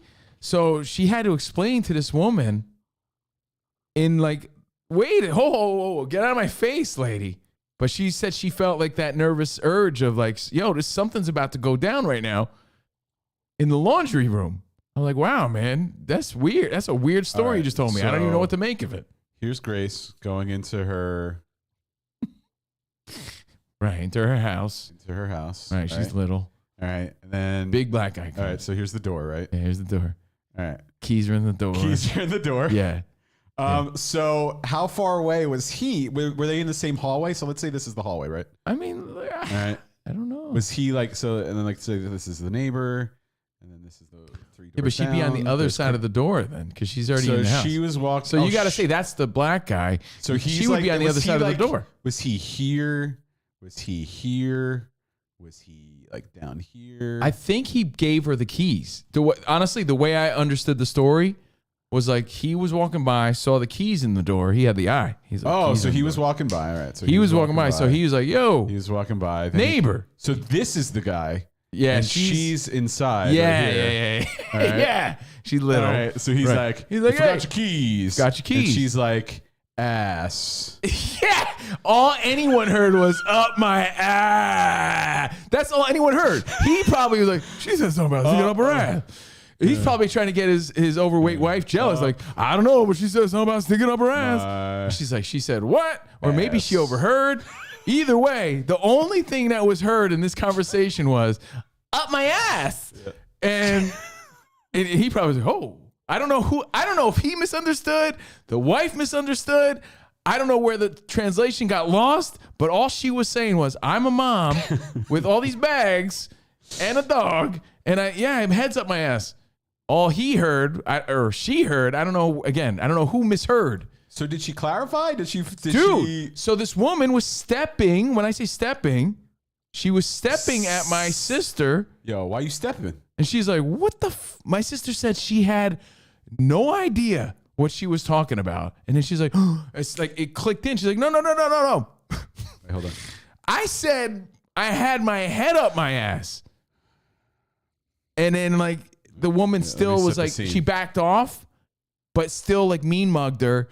And sort of like, gave her the look like, yo, you don't bring up your ass in front of my husband. Here's Grace, right? And my sister was like, yeah, like I wanted anything to do with your husband. Grace. Like, relax. There's Grace. And then here's the woman. Yeah. It was a weird story. But I'm like, hey, you know what? Just a reminder, watch what you say, man. You know, just watch. Because think about it, right? Like if some woman came up to you, Spot, you wouldn't make any reference to your dick, right? Unless I'm such a dick. What if you said like, I'm such a dick? Rich would do that. Such a dick. Rich would do that. Yeah, guy's being a dick. Like you realize that's like someone's grandma you're talking to. What a dick. You're the one. I'm smiling. Dicks. Dick. Dick. Dick, dick, dick, dick, dick, dick, Dick. dick, dick, dick, dick, dick. I don't think I'd make any reference to like my nether regions, but it's such a commonly used phrase that it is odd. Oh man. Who you talking to, Daryl? Who's the neighbor left the keys in the door? What'd she say? Something about sticking up her ass. She said what? She said what? Oh, I heard up her ass. Or maybe the woman, again, the wife misheard or overheard because it's a close neighborhood. I didn't think about that part. What? The overhearing. Yeah. Maybe, because maybe I don't think that the guy went home and said, maybe Mama June overheard. She told me to stick it up her ass. Funny story though, man. Because why would the guy do that? Yeah, exactly. Why would the guy say, stick it up my ass? So again, what happened? My sister said, hey, I just saw your husband. And the woman said, yeah. And you were talking about your ass, weren't you? You brought up your ass. Gotta watch what you say around strangers, man. You just gotta watch what you say. That's it. The end. Ta-da! ¡Órale, al guapo! ¡A Plethora! ¡A suéter! ¡Ay! ¡It's a sweater! By the way, as a kid, people used to love to say that shit to me too. If they found out I was Mexican, can you say a Plethora? Bro, by the way, we have to play that clip if we're gonna wrap up the show on a Throwback Thursday. Oh, we're wrapping it up already? You ruffled up your pomp, Covino. Thank you, Angela. No, we're not wrapping up, right? I got some new stuff to get to, but I'm saying you have to play that clip. I'm wearing the shirt. Thanks again to Marla. Throwback Thursday, Cinco de Mayo. By the way. May the 5th. By the way, with someone talking about dicks. Yeah, like, you're not going to make reference like. The dicks. You're not going to. It's a weird expression dicks. when you really think about it. Let's talk about dicks. I'm white. Kyle in Pennsylvania was a little confused about the story. Huh? The man was black. The woman was white. It's just for character development. It doesn't matter. My sister brought up her ass and things going up it. to a man who was like, what'd she say? Or the woman overheard, and you know what I mean? It was like a very Three's Company, like, and it was very innocent, but it was, talk about like misinterpretation, like so awkward. I'm like, man, Grace, Someone say something about something up their ass? Yeah. Dude. Is it the early 2000s again? Oh my God, it's so funny. So funny. Covino, are you still sore? Yeah, I'm very sore from the gym. Yes, very sore. I'm going to try to go today. That would be 6 days in a row. 5 days in a row. Anyway, in the news. Rando news of the day. Cinco de Mayo. Not a lot. Keeping it short and sweet today.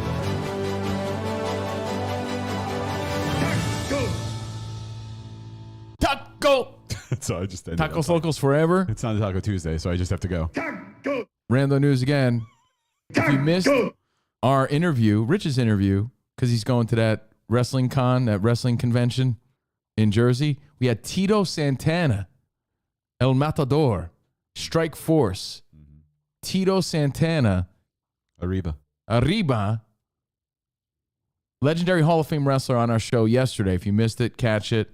And some Behind the Velvet Ropes coming up. Actually, if you're watching for the first time, because today's a free show for Tier 1 subscribers, because we want you to see the video and want you to enjoy this. It's a free-for-all today. We're going to give you a little sample, a little taste of what we do behind the velvet rope. So stick around after the show. Forgot about that.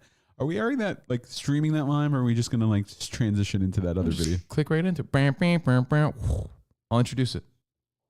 That's how we'll end the show today. I'm going to set that up right now. So right after this show, stay tuned. I'm going to set that up because we're going to show you a little sniff, a little taste of what we do behind the velvet rope. We let you into our lives and we talk nonsense. So a little patio session with me from earlier this week for people who weren't able to watch and listen.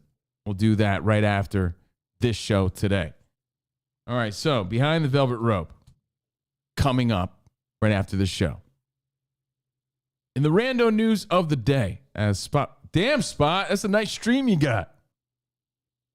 Sounds like someone's emptying a vitamin water bottle. You emptying a Gatorade bottle in there? What a stream, Nathan. Steady stream. Way to go, Spot. So thanks again for all the feedback, guys. 412 the letter C in our show. We get all the texts. We see all the Carls on the Facebook page. People talking a lot of smack on Discord. I'm over that. I did not wash my hands. But thanks for all the feedback regardless. Regardless. Can I say something? Yeah. Rich isn't here? Rich never has towels in his bathroom. Never. He's like an unprepared college boy with a nice house. How does he expect us to wash our hands? I don't know. When there's no towels. Or toilet paper. No, never any toilet Maybe paper. you had a point about that creamery yesterday. I thought you were being a bit of a dick, but maybe you had a point. By the way, is there creamer today? I don't know. I drink my coffee black. And I bring my own, but I usually get a second cup at the end towards the end of the show. I don't know if there's creamer. So, rando news. I'll start off real light. Happy Cinco de Mayo, everybody. It's just a day to appreciate the culture. A lot of proud Mexican Americans here. More about Poo de Mayo. I don't know what that means. It's a Seinfeld reference. Oh, okay. Can I just say, one of my favorite shows, I have a few favorite shows. I'm into Better Call Saul right now, Winning Time, The Rise of the Lakers Dynasty on HBO Max. That was a good show. I mean, a really good show. I really like John C. Reilly was good. It's a good show. It was great. Doctor, no. So, I also love Shark Tank. I'm a huge fan. Huge fan. I really am. Huge. I know you are. You love it. Huge. If I miss it on a Friday, I'm like, God damn, now I gotta wait. I gotta wait until it's on Hulu.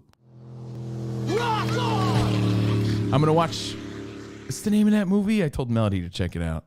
There's a movie on Netflix I'm about to watch called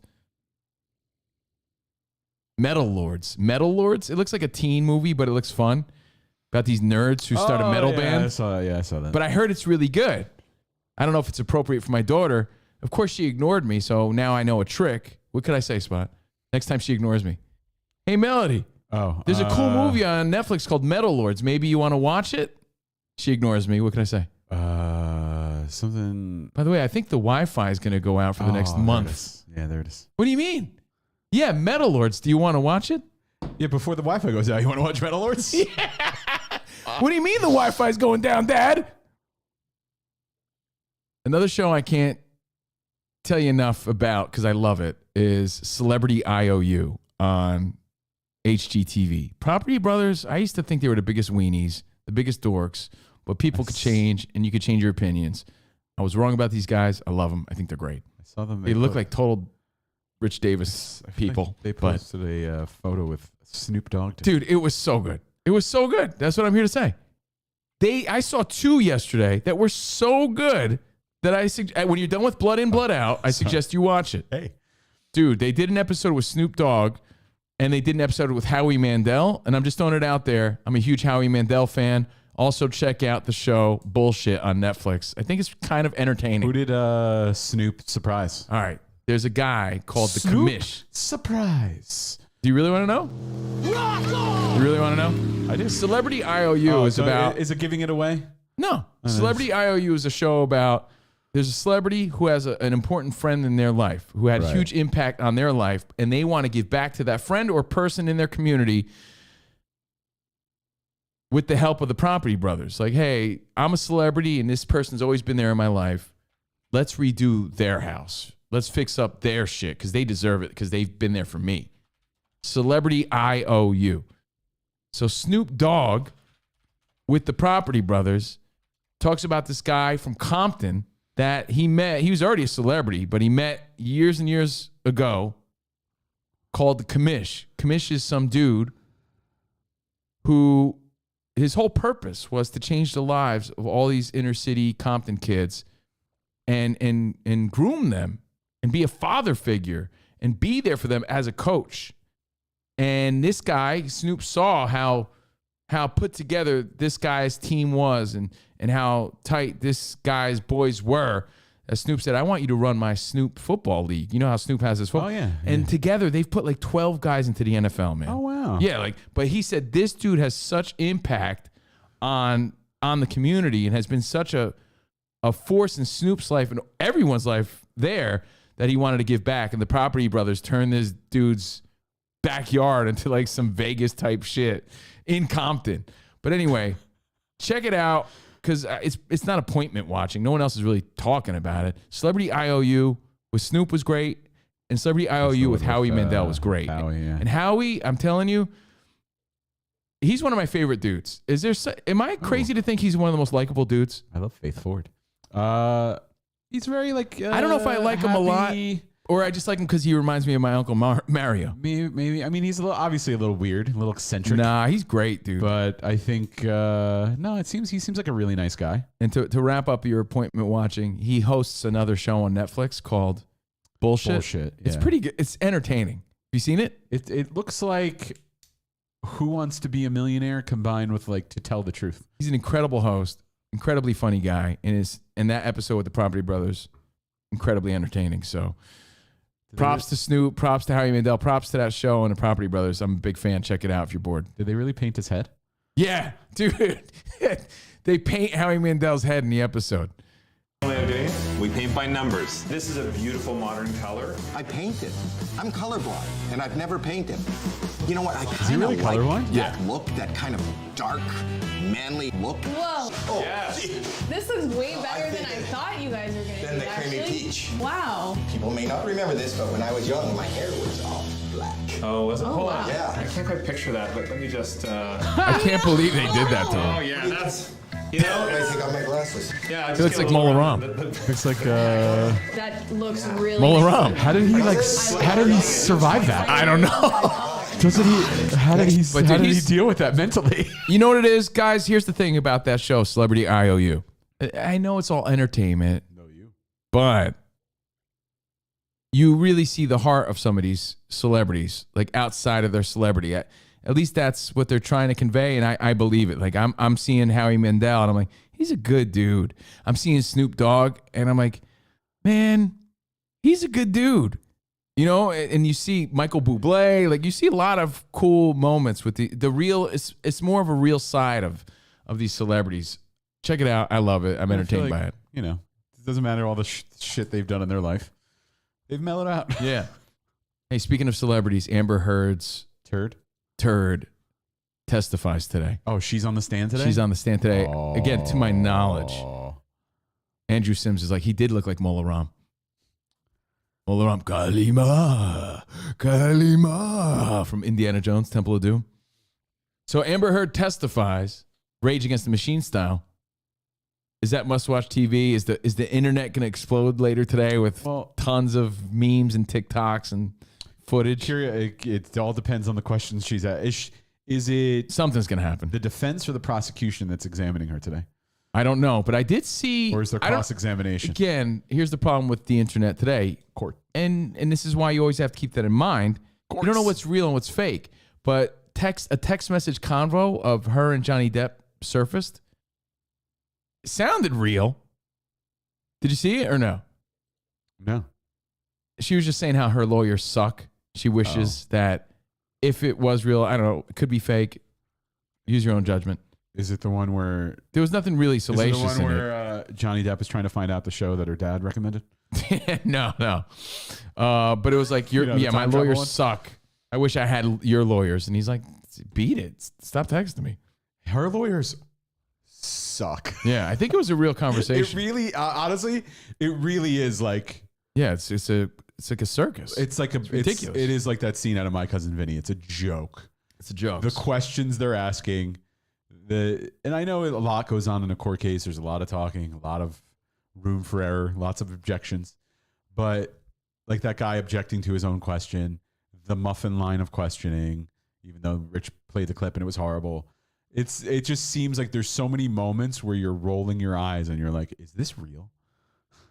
Well, Jake is saying that she was on the stand yesterday. Most people were saying she was fakely crying throughout the whole thing, cried constantly without a single tear. But I saw a news alert today that said she testifies today. Now testify. My testies fine. This weekend, in your Cinco de Mayo celebration, I want to remind you that Canelo. Oh, yeah, she did go on the stand yesterday. Canelo fights Dimitri Bivol. And I asked him about the tattoo he has on his arm. And to me, it just looked like poop.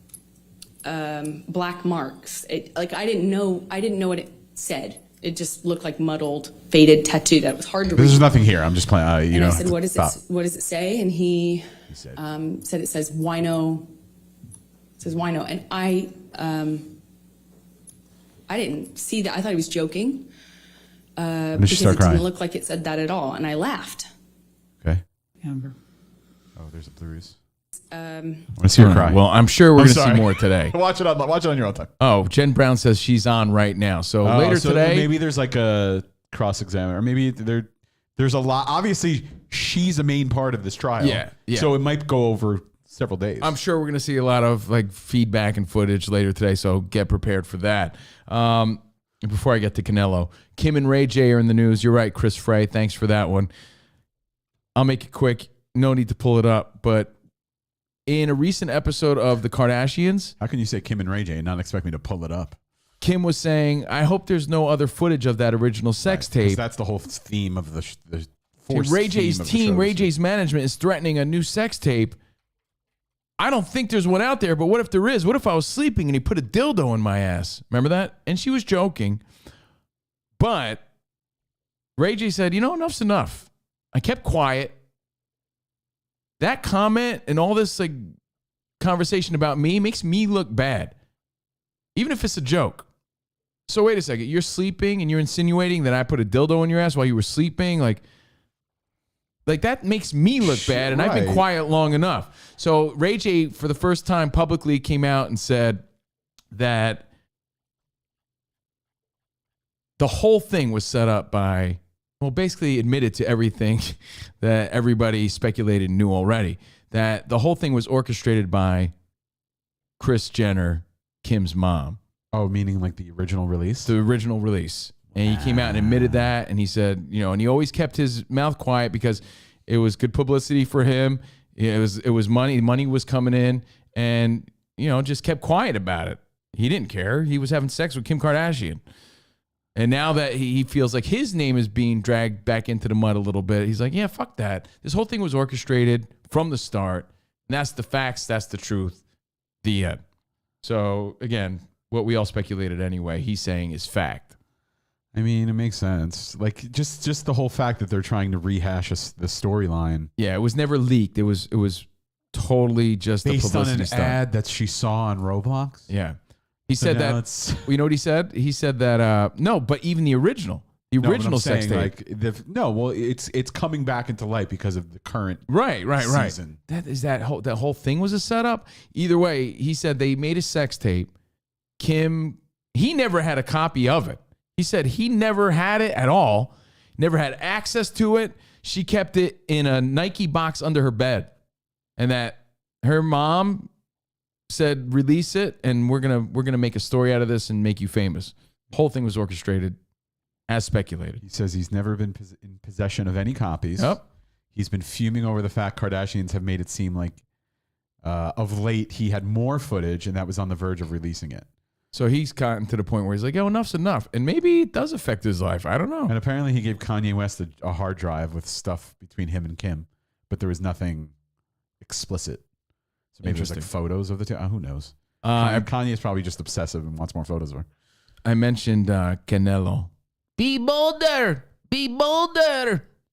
Again, Cinco de Mayo weekend is something that, we celebrate Mexican culture because hardcore Mexicans love to point out that it's not a big deal in Mexico. I get it, but it's a big deal here. That's why Canelo's fighting, and that's why Chavez and all the Mexican legendary boxers always fought on Cinco de Mayo weekend, because this is when we celebrate the culture in America. Canelo's fighting Dimitri Bivol. I call him Bivol. It might be Bivol. Dimitri Bivol. At 170 pounds, light heavyweight, 175-pound fight this weekend. And Canelo's saying that when he beats this dude, he might want to go for the heavyweight belt against Usyk. He thinks he could beat Usyk, who's dealing with stuff in Ukraine right now. So we'll see if he could beef up and do that. But he thinks he's that good. I think the bigger Canelo gets, I mean, I'm stating the obvious here, but I didn't think he looked good in his last fight. Just slows him down a little bit.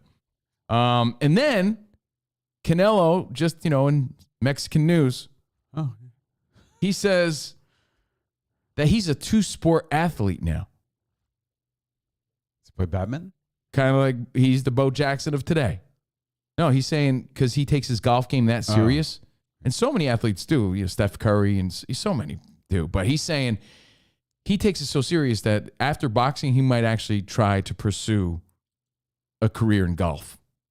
So that's your Canelo update. Enjoy the fight this weekend. And that's your rando news of the day, man. Any other news in your world, Spot? I don't want to drag it out too long, but I do want to play that clip, too, of El Jefe and El Guapo. Oh, yeah. Yeah, on a Throwback Thursday, because it's that great. 3 Amigos. This is what the shirt references. Plethora. People love this clip. What year did the movie come out? 80 what? The movie came out in 86. 1986. Classic 3 Amigos. While you enjoy your Casamigos, this is the famous scene. Will be hanging on everyone's lips. He will be here, Guapo. But I think you would like your other presents, too. I have put many beautiful piñatas in the storeroom, each of them filled with little surprises. Many piñatas? Oh, yes, many. Would you say I have a plethora of piñatas? A what? A plethora. Oh, yes. You have a plethora. Jefe, what is a plethora? Why, Guapo? You told me I have a plethora. And I just would like to know if you know what a plethora is.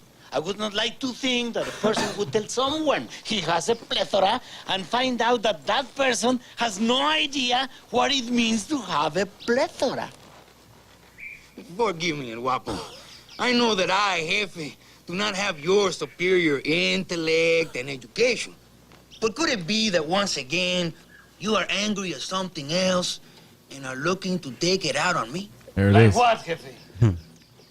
Could it be because you are turning 40 today? No. Could it be because No. Plethora! There it is. That's why I'm rocking this shirt on a Throwback Thursday. Plethora piñatas. And I bet you know what? Even though that's common knowledge to us, but I bet you just... You know what that shirt would look better as? What? It's sweated! You're right. I bet you there's still a lot of people that don't know the reference of plethora. And you know what? Since we abuse the word so much, and since it's Cinco de Mayo, I do want to play this. I hate to put you on the spot, but rest in peace. There was a comedian named Freddy Soto back in the day that I used to think was funny. Of course. He passed away, and he did this whole bit on regardless, just the regardless clip.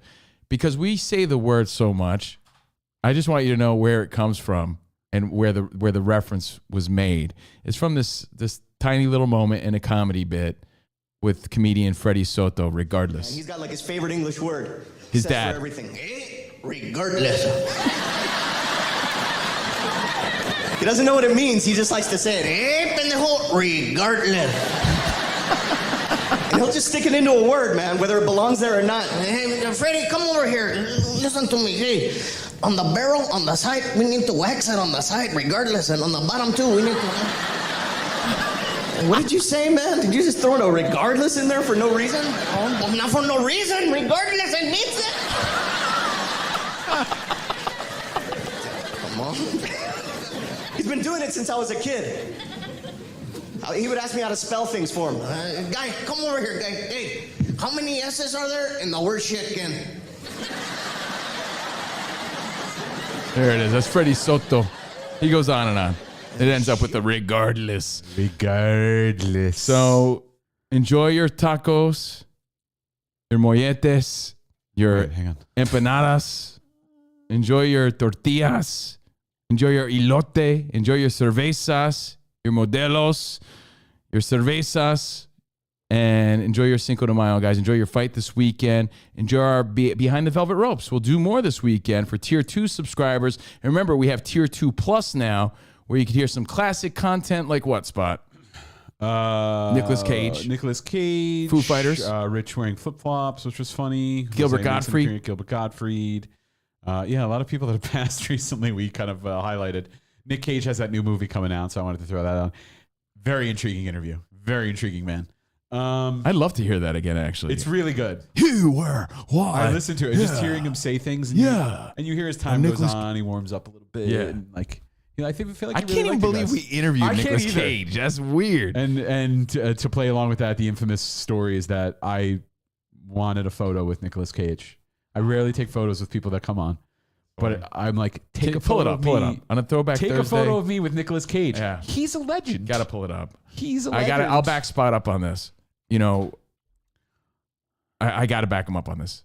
Spot never went out of his way to I need a picture of me and this person. Like if it was Betty White, yeah. Spot was like, I'm gonna get a picture of Betty White. Sure, like, of course. Back in the day, if you look through our gallery, the early photos, it's like Sammy J was in every photo. Yeah, he was a jerk. It was the two of you with the celebrity and Sammy J. Yeah, he was. I never wanted that. Right. I always took the photo of you guys. There's a lot of people that even True.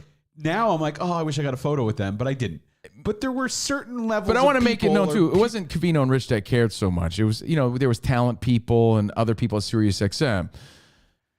But Spot was like, I need a picture of Nicolas Cage, man. It's fucking Nicolas Cage. Your family like Nicolas Cage. It's like, there were, yeah. So Spot asked me to take a picture of when Nicolas Cage was on our show. I'm like, sure. And I dropped the ball. It came out all blurry. I took a photo of... aren't there apps that could fix this now, though? No, I took a photo of you with Nicolas Cage, obviously. So weird. So weird. He's got a little tattoo on his arm. You asked him about it. And then there's a photo of me with Nicolas Cage. Blurry. Blurry. Completely blurry. And our old boss in the background, who looks like Nicolas Cage. Yeah, there's Jim McClure. That's not Nicolas Cage's Jim brother. McClure looks like that guy, the Italian kid that grades sandwiches. You know what I'm talking about? What? The guy who grades sandwiches? Oh. You know who I'm talking about. You don't know who I'm talking about? No. Handsome Gabe knows who I'm talking about. There's an Italian guy that grades sandwiches? Oh, he's the best, How dude. do I not know this guy? What? You do? I bet you do know this guy. No, hang on. I bet you do know this guy. Hold on. I talked to Handsome Gabe about it yesterday, so I'm trying to find it. What's his name? Hold on. Where's Gabe? This many people text me. I can't even find Gabe's text.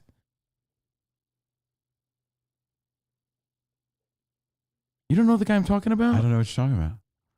Oh, bro, he's always talking about, this sandwich, prosciutto, hey, fuck out of here. Oh, skinny guy.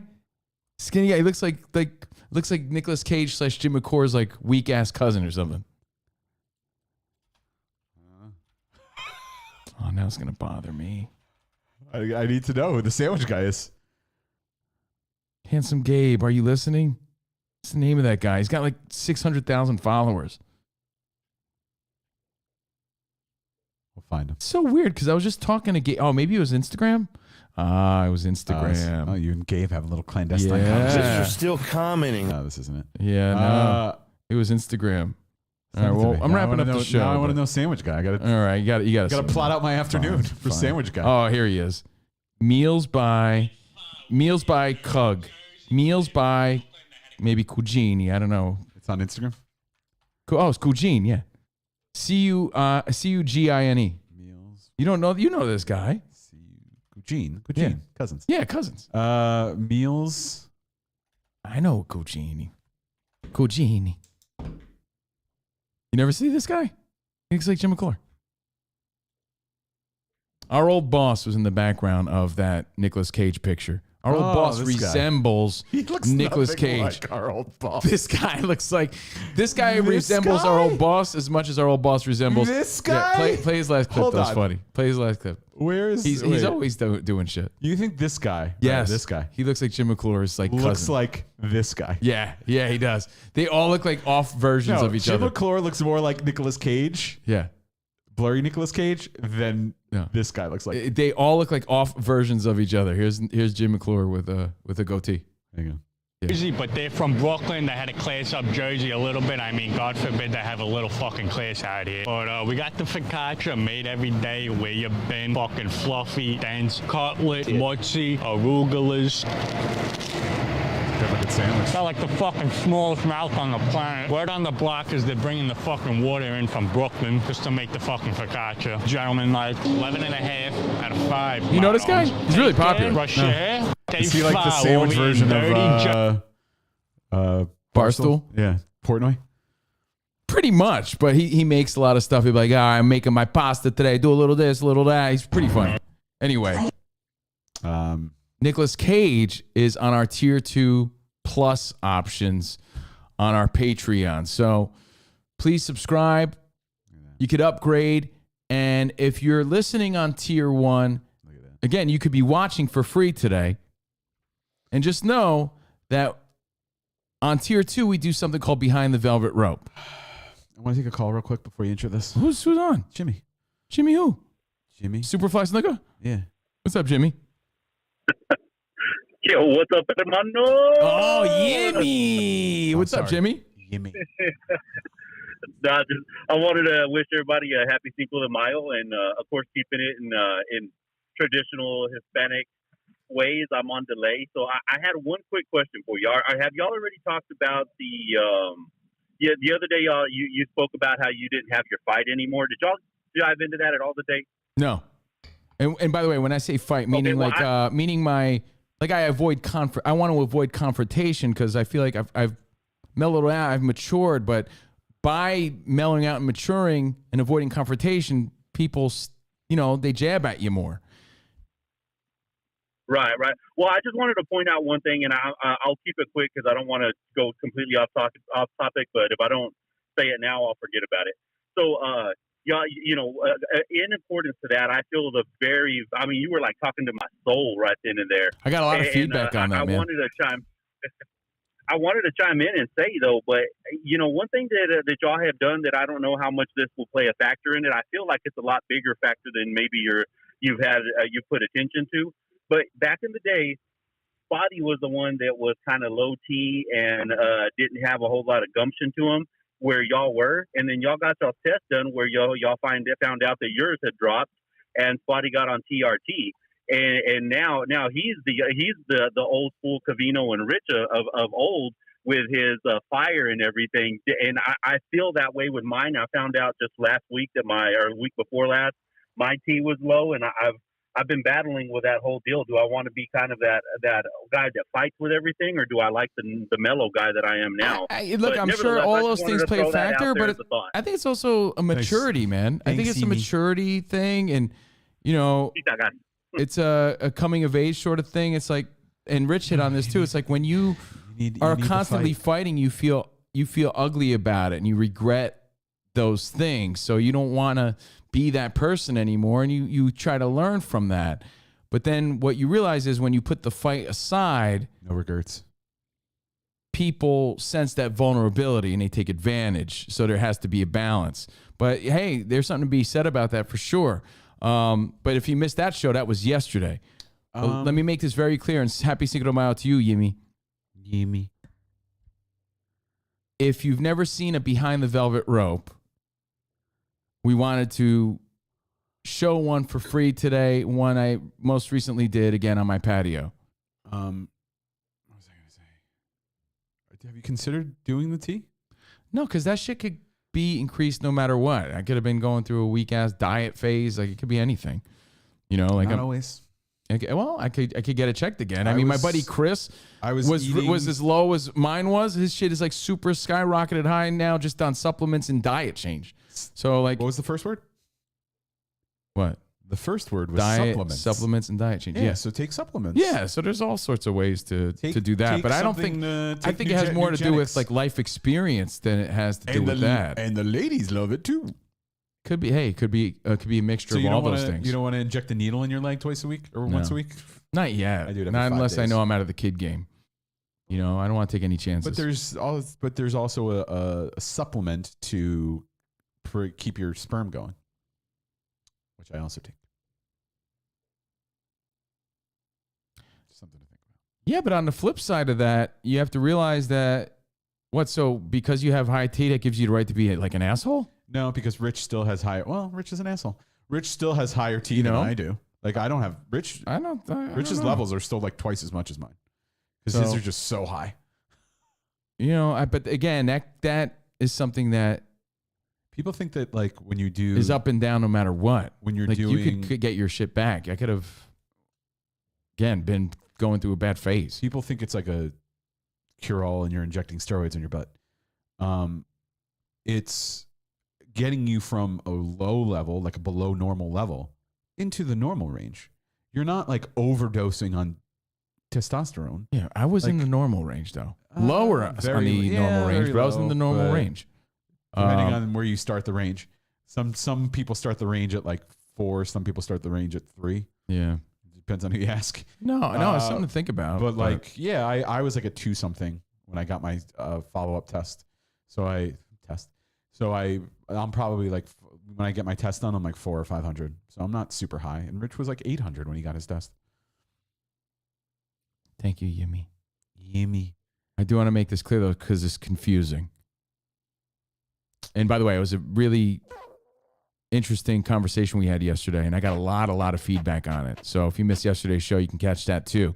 But everything is on our Patreon, and our Tier 2 offers something called Behind the Velvet Rope. So if you're only a Tier 1 subscriber and you're hanging out with us, enjoying the video features today, this is some of the stuff that you're missing. Some of it. I'm not saying this is the greatest shit ever and the be-all, end-all, but I'm having a drink of whiskey. I wish it was tequila because today's Cinco de Mayo, but I'm having a drink of whiskey, and I invite you in on the writing process. I called this little Behind the Velvet Rope episode, let me see if I can remember, Writing Session and Rarity, because it was a little tickle sack writing session and a rare middle of the week cocktail that I shared with you guys. Oh, yeah. So we'll give you a little sample, a little free taste of what Tier 2 is all about. If you watched it already, then again, you could catch Tito Santana from yesterday or enjoy the rest of your day. Watch Amber Heard on trial again. Guys, thank you for being here. Enjoy Cinco de Mayo. Viva la raza and Vatos Locos forever. Hi. You got to say Rich's line. See you in the promised line. No. What did you say? You got to say Rich's part. Arrivederci, baby. See you in the promised land. You're right. Let me work on this transition. Boom, boom, boom.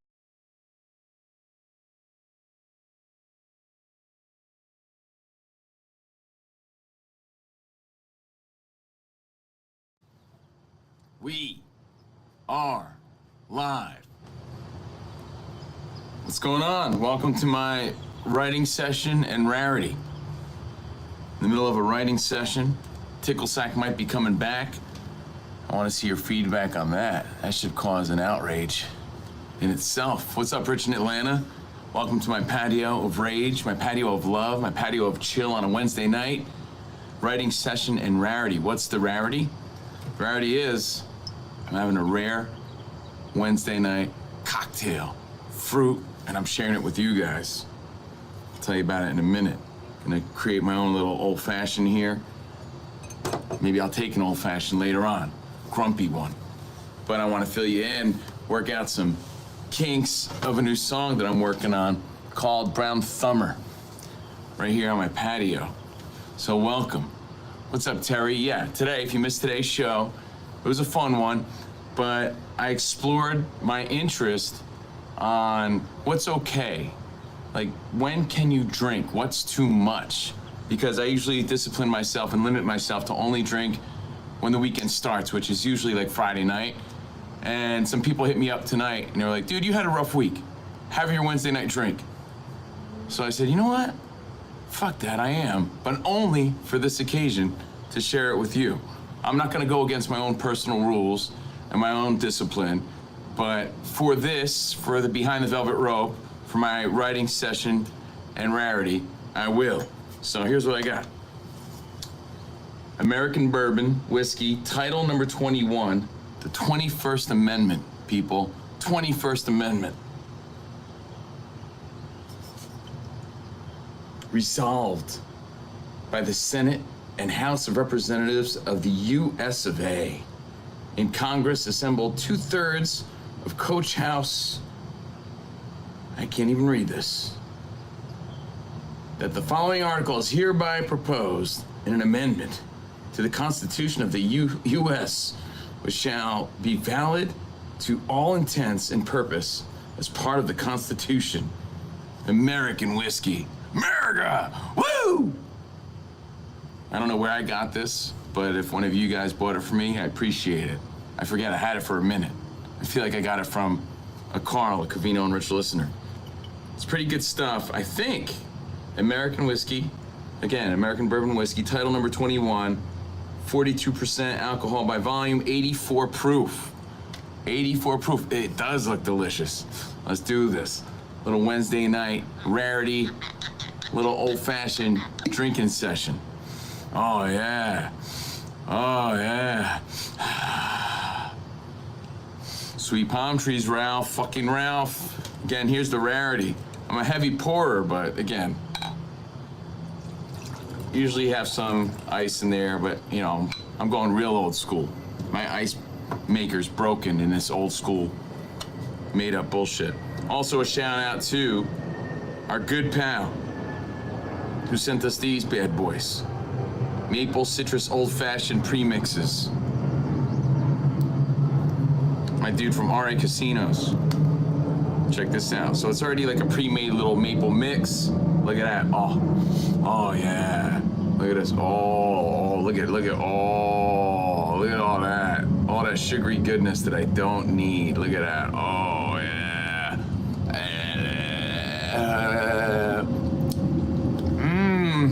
Syrupy. So I might need a little more just to balance it out. There it is. It's all about the 21st Amendment, everybody. Enjoy your whiskey. A little la la la, la la la. Here you go. We're gonna get that mix. Manuel, I'll put up a link. I'll get you that information on where you could buy that mix, because I do recommend it. And again, one of our listeners from RA Casinos, our buddy Ryan sent us that, and it's badass.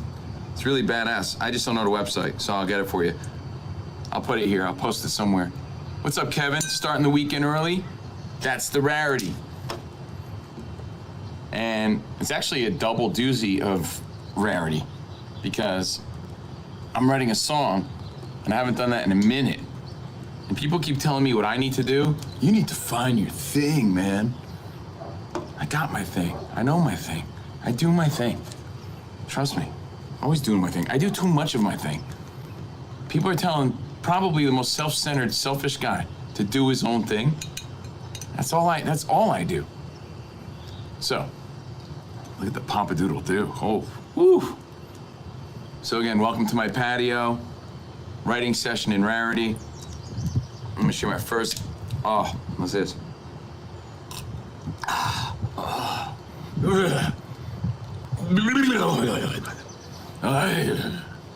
Oh, it's fantastic.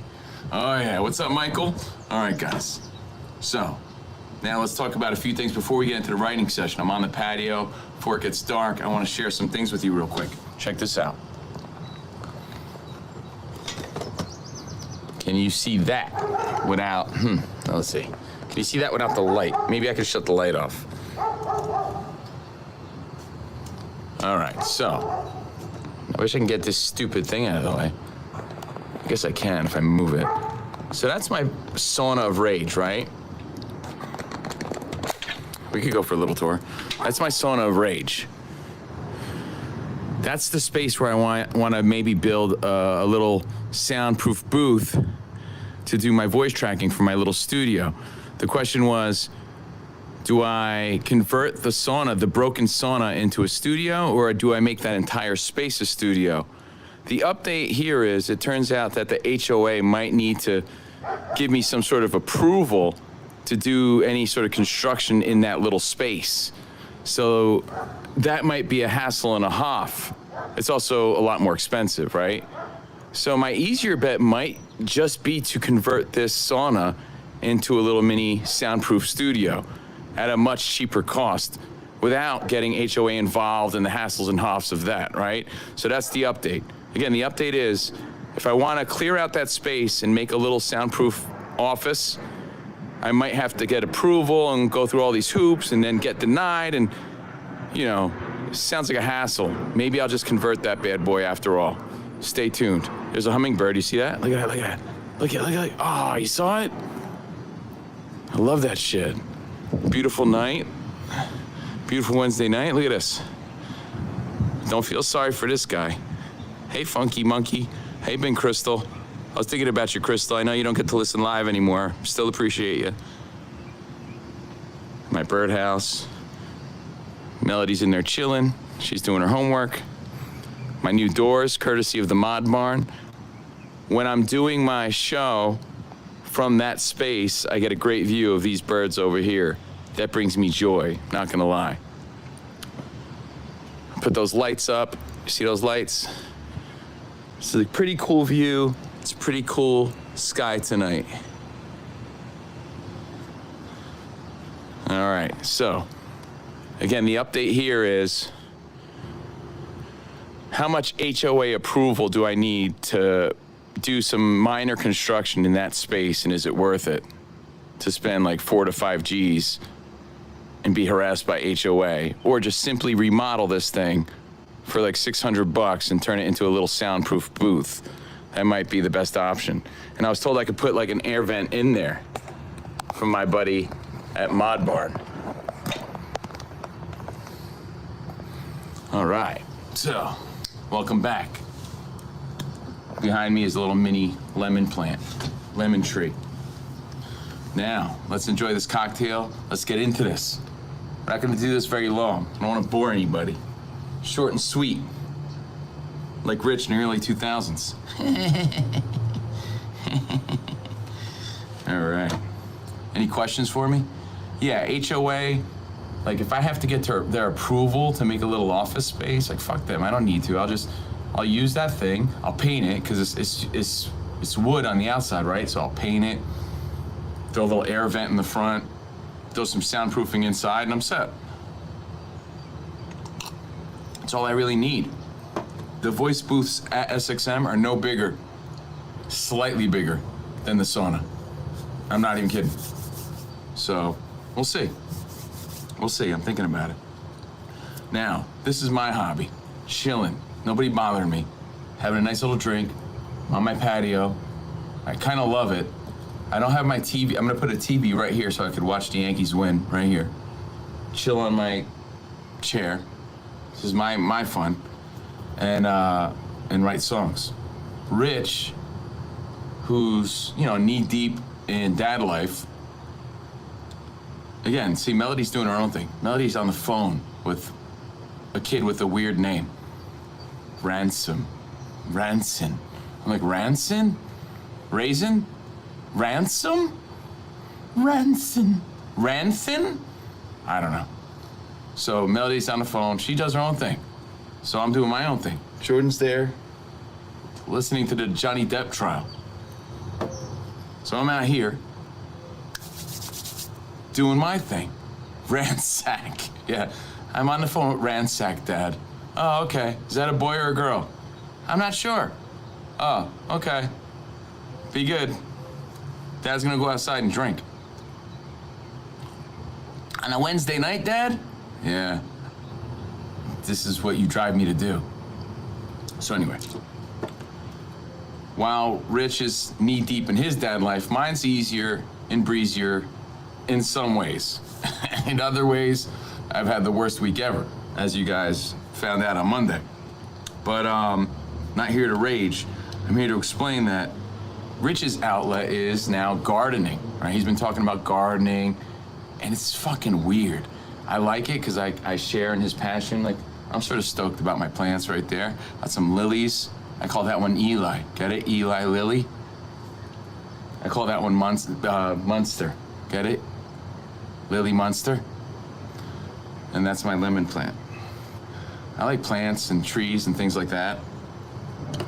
But Rich got way into gardening, and it's kind of funny sometimes when you think about the guy who used to talk about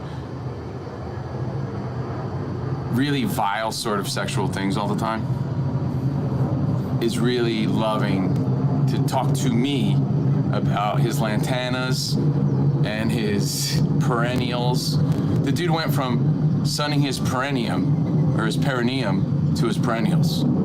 Okay, that's it in a nutshell. That should be the song. Right, Biggie the Line? Biggie the Line.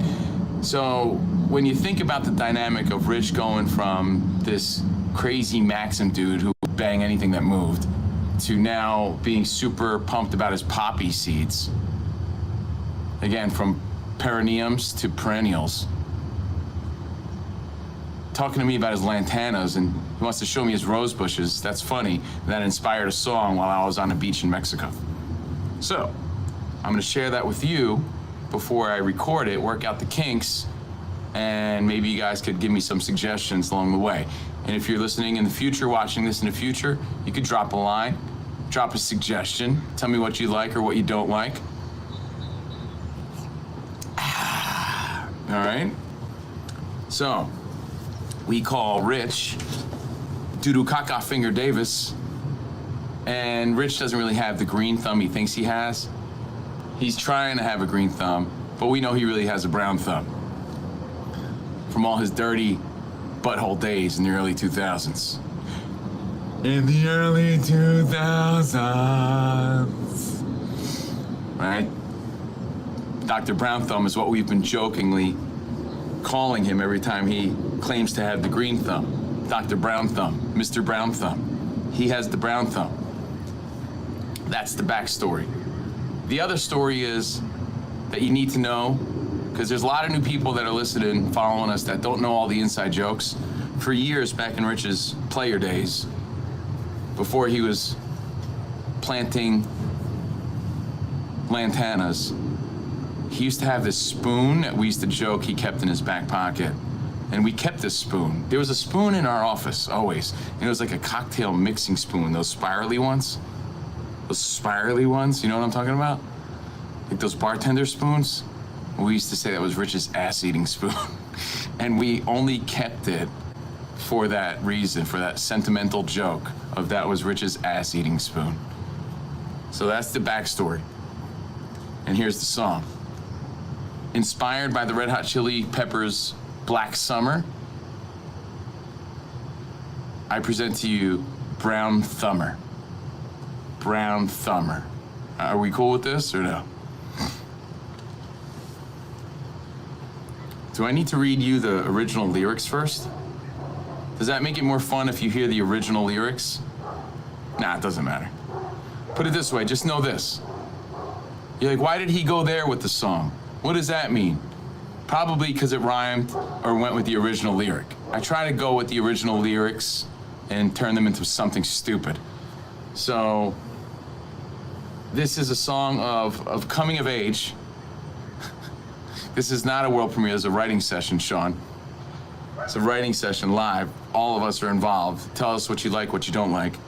It's a coming of age story of Rich going from playboy to brown thumb gardening guy to the tune of the Red Hot Chili Peppers. And I'll do it without the music first. We'll go verse for verse. How about that? I envision this song starting off with a sound clip of Rich talking about his poppies, and he planted poppy seeds. He's all fired up about it. And I'm thinking, like, who is this guy? This guy used to be talking about, sex 24/7, tease bets and gambling. Now he's talking about planting things. Who is this guy?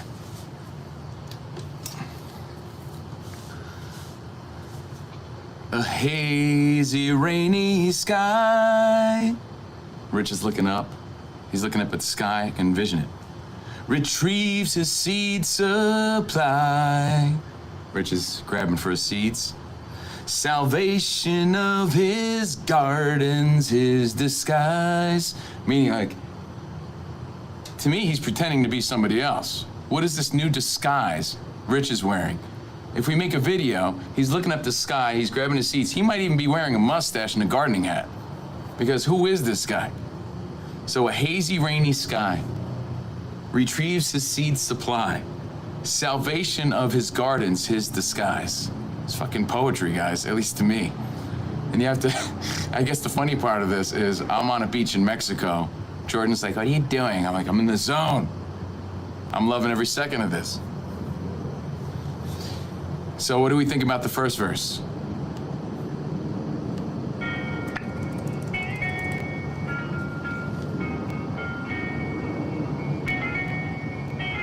A hazy, rainy sky retrieves a seed supply. Salvation of his gardens is disguise. Do we like it or no? It's a story. Do we like it? I need some feedback or I'm quitting. If I don't get positive or any reinforcement, doesn't have to be positive, I quit and Tickle Sack is done. Remember, the big part of this is the big comeback of Tickle Sack. Love the descriptions. Feeling it? All right, Kevin, you feeling it, right? Who is this guy? Salvation of his gardens, his disguise. He's full of shit. Because in my mind, he wants to be old Dickie Davis. You get it? He doesn't want to be gardening Dickie Davis. Okay, next verse. Great so far. All right, Terry, now we're talking. Next verse.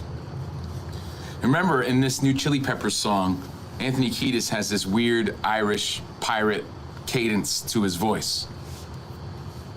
By the way, am I giving away too much, guys, or do you feel like you're in on the song? I don't want to ruin the world premiere if and when we do this. Are we good? Am I good doing this? All right, verse number 2. He plays a corny tune. Rich is getting in his zone, right? Like, he's getting in his gardening zone. He grabbed his seeds. He's getting ready to plant his corny seeds and shit. So he puts on his little stupid Echo Dot. He plays a corny tune. The dark side of the goon. Not the dark side of the moon, as they say in the song. Dark side of the goon. That's the Rich Davis remix. You like that one? I like that line. He digs some holes with his old arse-eating spoon. So he takes his old ass-eating spoon out of his pocket and he looks at it. And he starts thinking about, I used to eat ass in the early 2000s. In the early 2000s. With this spoon that now he's using to dig little holes with. And he's like proud, he's showing Emmy and Ben his spoon. He's digging holes. He uses his spoon for his gardening now, not for ass eating anymore. So he plays a corny tune. the dark side of the lagoon.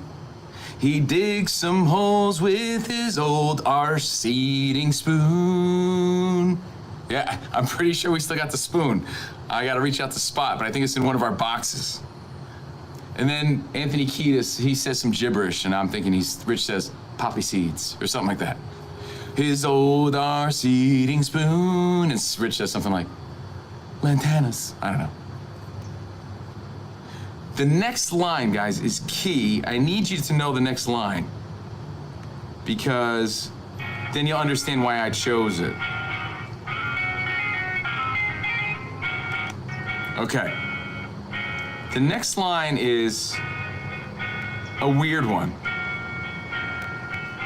It's about a platypus in the real song.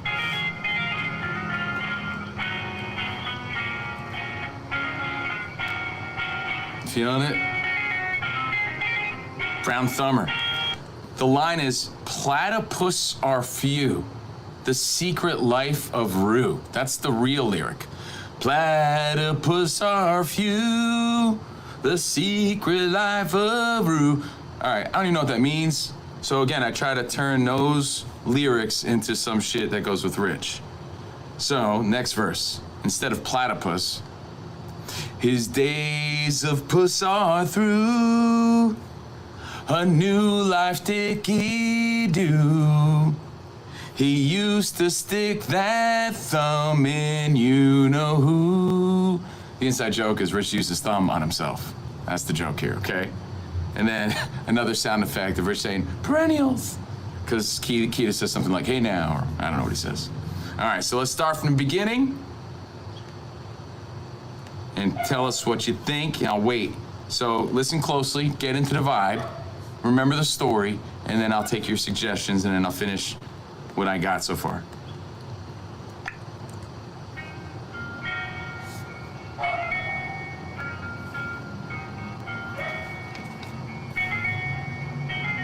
A hazy, rainy sky retrieves his seed supply. Salvation of his gardens, his disguise.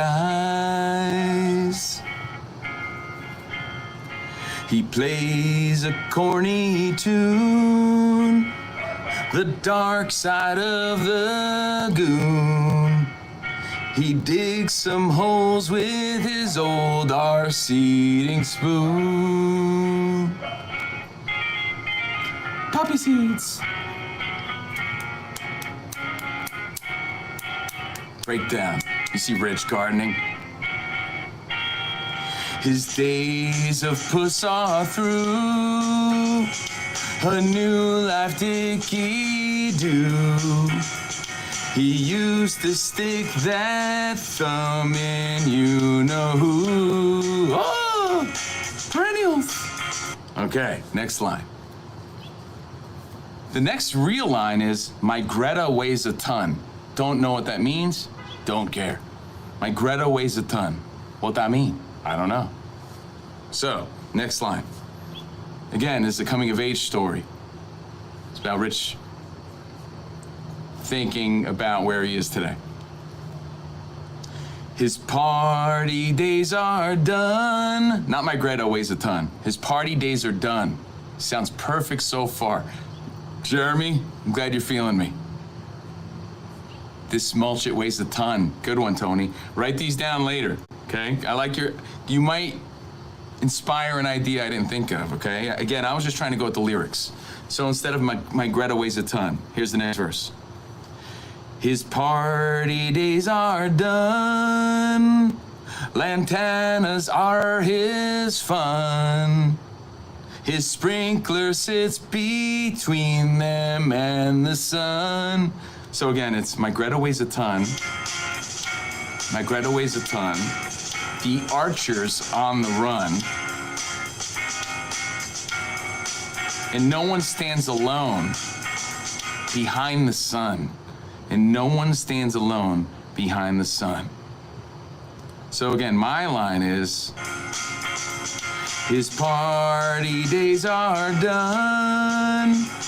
Lantanas are his fun. The sprinkler sits between them and the sun. So it's Rich with his hands on his hips, just watching a sprinkler on his, or hose in the garden or something. No, maybe, yeah. I would totally buy one. Totally buy one what? What, Terry? Cheers, by the way. Again, the name of the song is Black Summer by the Chili Peppers, but this is Brown Thumber by the world-famous Ticklesack, #1 in Canada. Strokes his stamen in the sun. I was thinking about that play on words of perennials and perineum, because remember that joke of Rich would sun his asshole for energy? He would sun his butthole for fun. Remember that story? All right, next line. Next line's the chorus. Dark Side of the Goon. That's a good shirt. You're right. You're right, Terry. Dark Side of the Goon. What would sell more shirts? The Dark Side of the Goon shirt or Scuba Steve? See, here's the thing, man. I've got a ton of these songs that I've never done because, again, I'm never inspired and I'm never given a thumbs up. I get eye rolls and huffs and puffs. And again, radio's changed, you know, like parodies and phone pranks and shit like that. That's part of the fun of old school radio. Who's making parodies and shit on radio shows anymore? Who's doing prank phone calls? You know, no one's really doing that stuff anymore, but that shit was fun for me, so. And I was good at making stupid songs. I put my parodies up against anybody's. Even, who's the guy on the Stern Show that does them? I forget their name. All right, so here's the chorus. Here's the build-up. Do you want the original chorus first? I'll give you the original chorus first.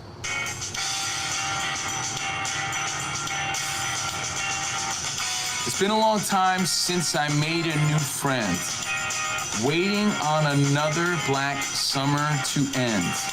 It's been a long time and you never know when, waiting on another black summer to end. So, this is the chorus of the new hit song, potentially, if you guys give it the brown thumbs up.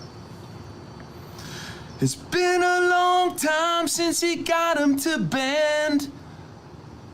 It's a little aggressive, but again, he's thinking about his youthful days of getting arse. It's been a long time since he got him to bend. Got him to bend. I'm keeping it open to interpretation. Got him.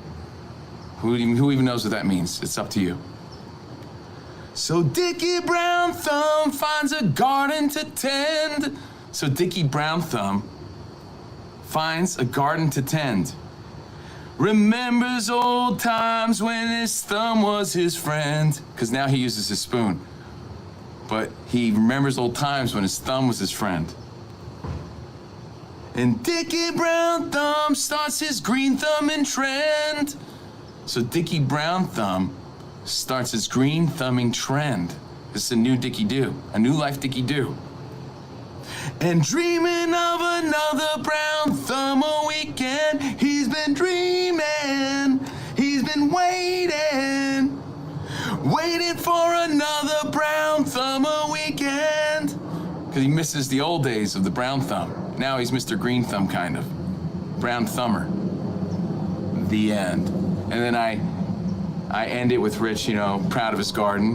And then he sees his neighbor, and he says, "Good morning, Mr. Crabtree. I'm gonna water my lawn now."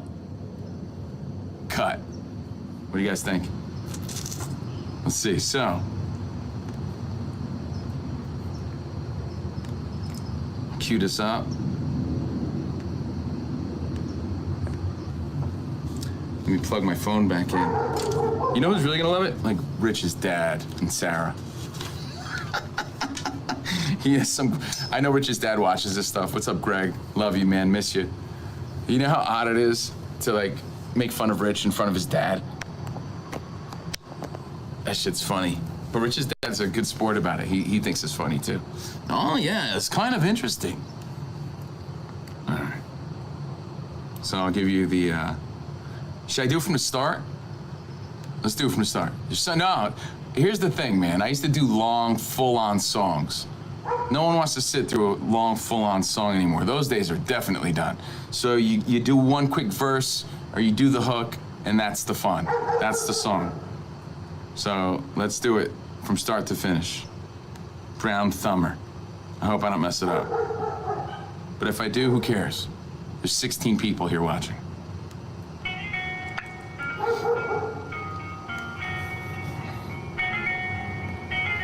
A hazy, rainy sky retrieves his seed supply. Salvation of his gardens, his supply. Oh, his disguise. He plays a corny tune, the dark side of the goon. He digs some holes with his old seeding spoon. Poppy seeds. He's planting them. He's all proud.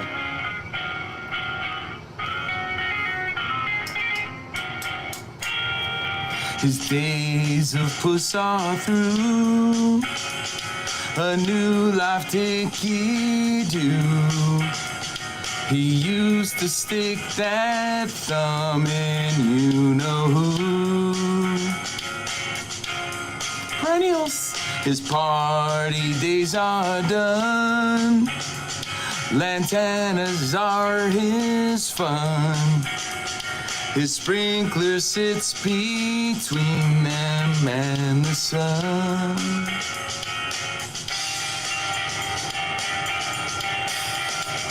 It's been a long time since he got him to bed. Dickie Brown Thumb finds a garden to tend. Remembers old times when his thumb was his friend. So Dickie Brown Thumb starts his green thumbing trend. Waiting. And he goes, he's been waiting. Dreaming of another. He's just dreaming of one more crazy early 2000s weekend.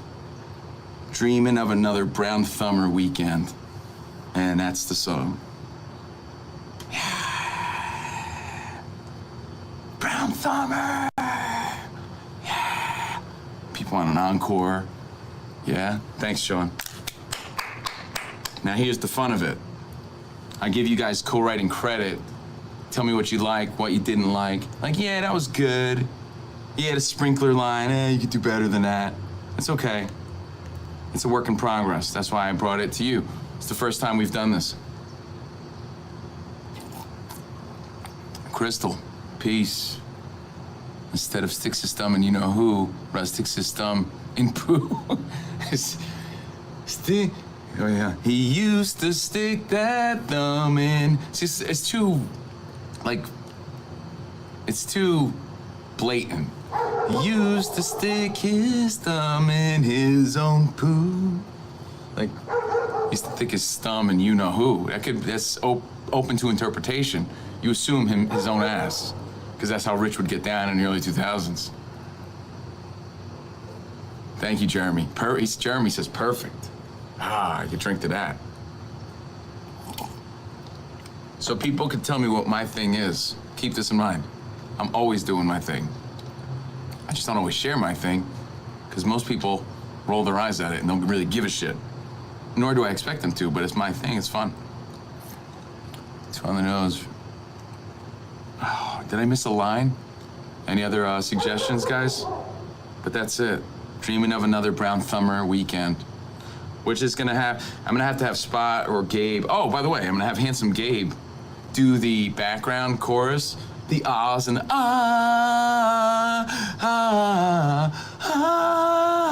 Brown Thumber weekend. I'm gonna have Gabe do the harmonies. He's gonna be my John Frusciante a la Flea in the background. Handsome Gabe. Shout out to Nick DeRico, shout out to Mercer Man, and all the honorary members of Tickle Sack. We might be back based on the feedback I get from this, because, you know, when bands come out with new stuff, a lot of times people are like, yeah, we like the old stuff. Fuck the new stuff. you know, after years of hiatus, I might come back with this one. It might fall flat, and you know, might not be worth it. I think my last hit was. What was my last hit? Gabe has had a few, but my last hit didn't do very well. It was My Penis Long. Unfurl, unfurl, unfurl it. My penis long. My penis long. Till the heat is on. I thought it was great. I did a whole song, a saxophone solo. Rich was on the sax. And yeah, it did okay, but it wasn't like a number one, like caboose kind of song.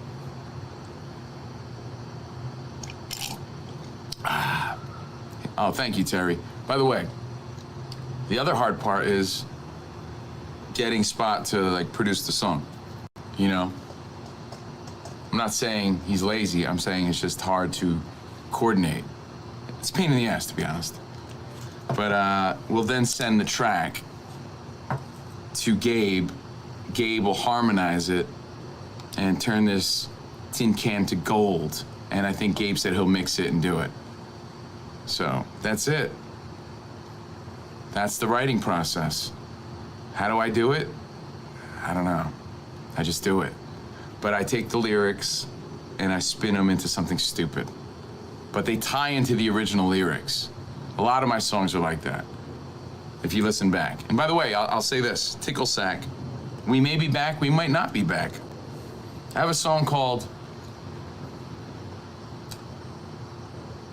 instead of I'm a Believer, by the Monkees.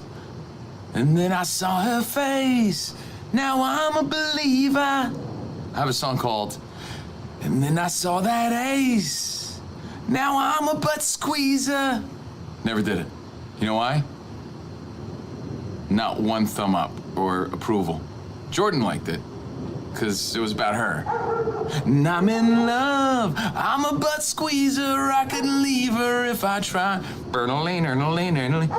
So if you guys like this one, we'll do it. If not, hey, it was fun trying to think of some lyrics with you guys.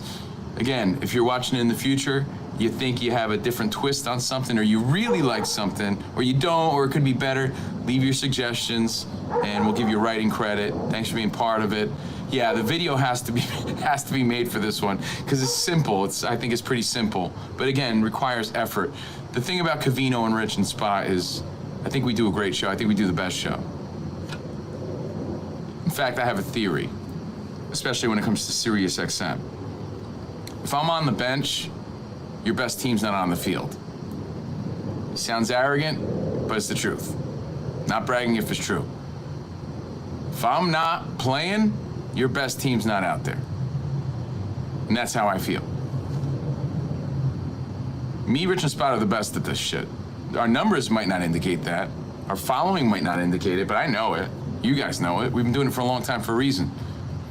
So we're masters of the craft, but we're not the excellence of execution.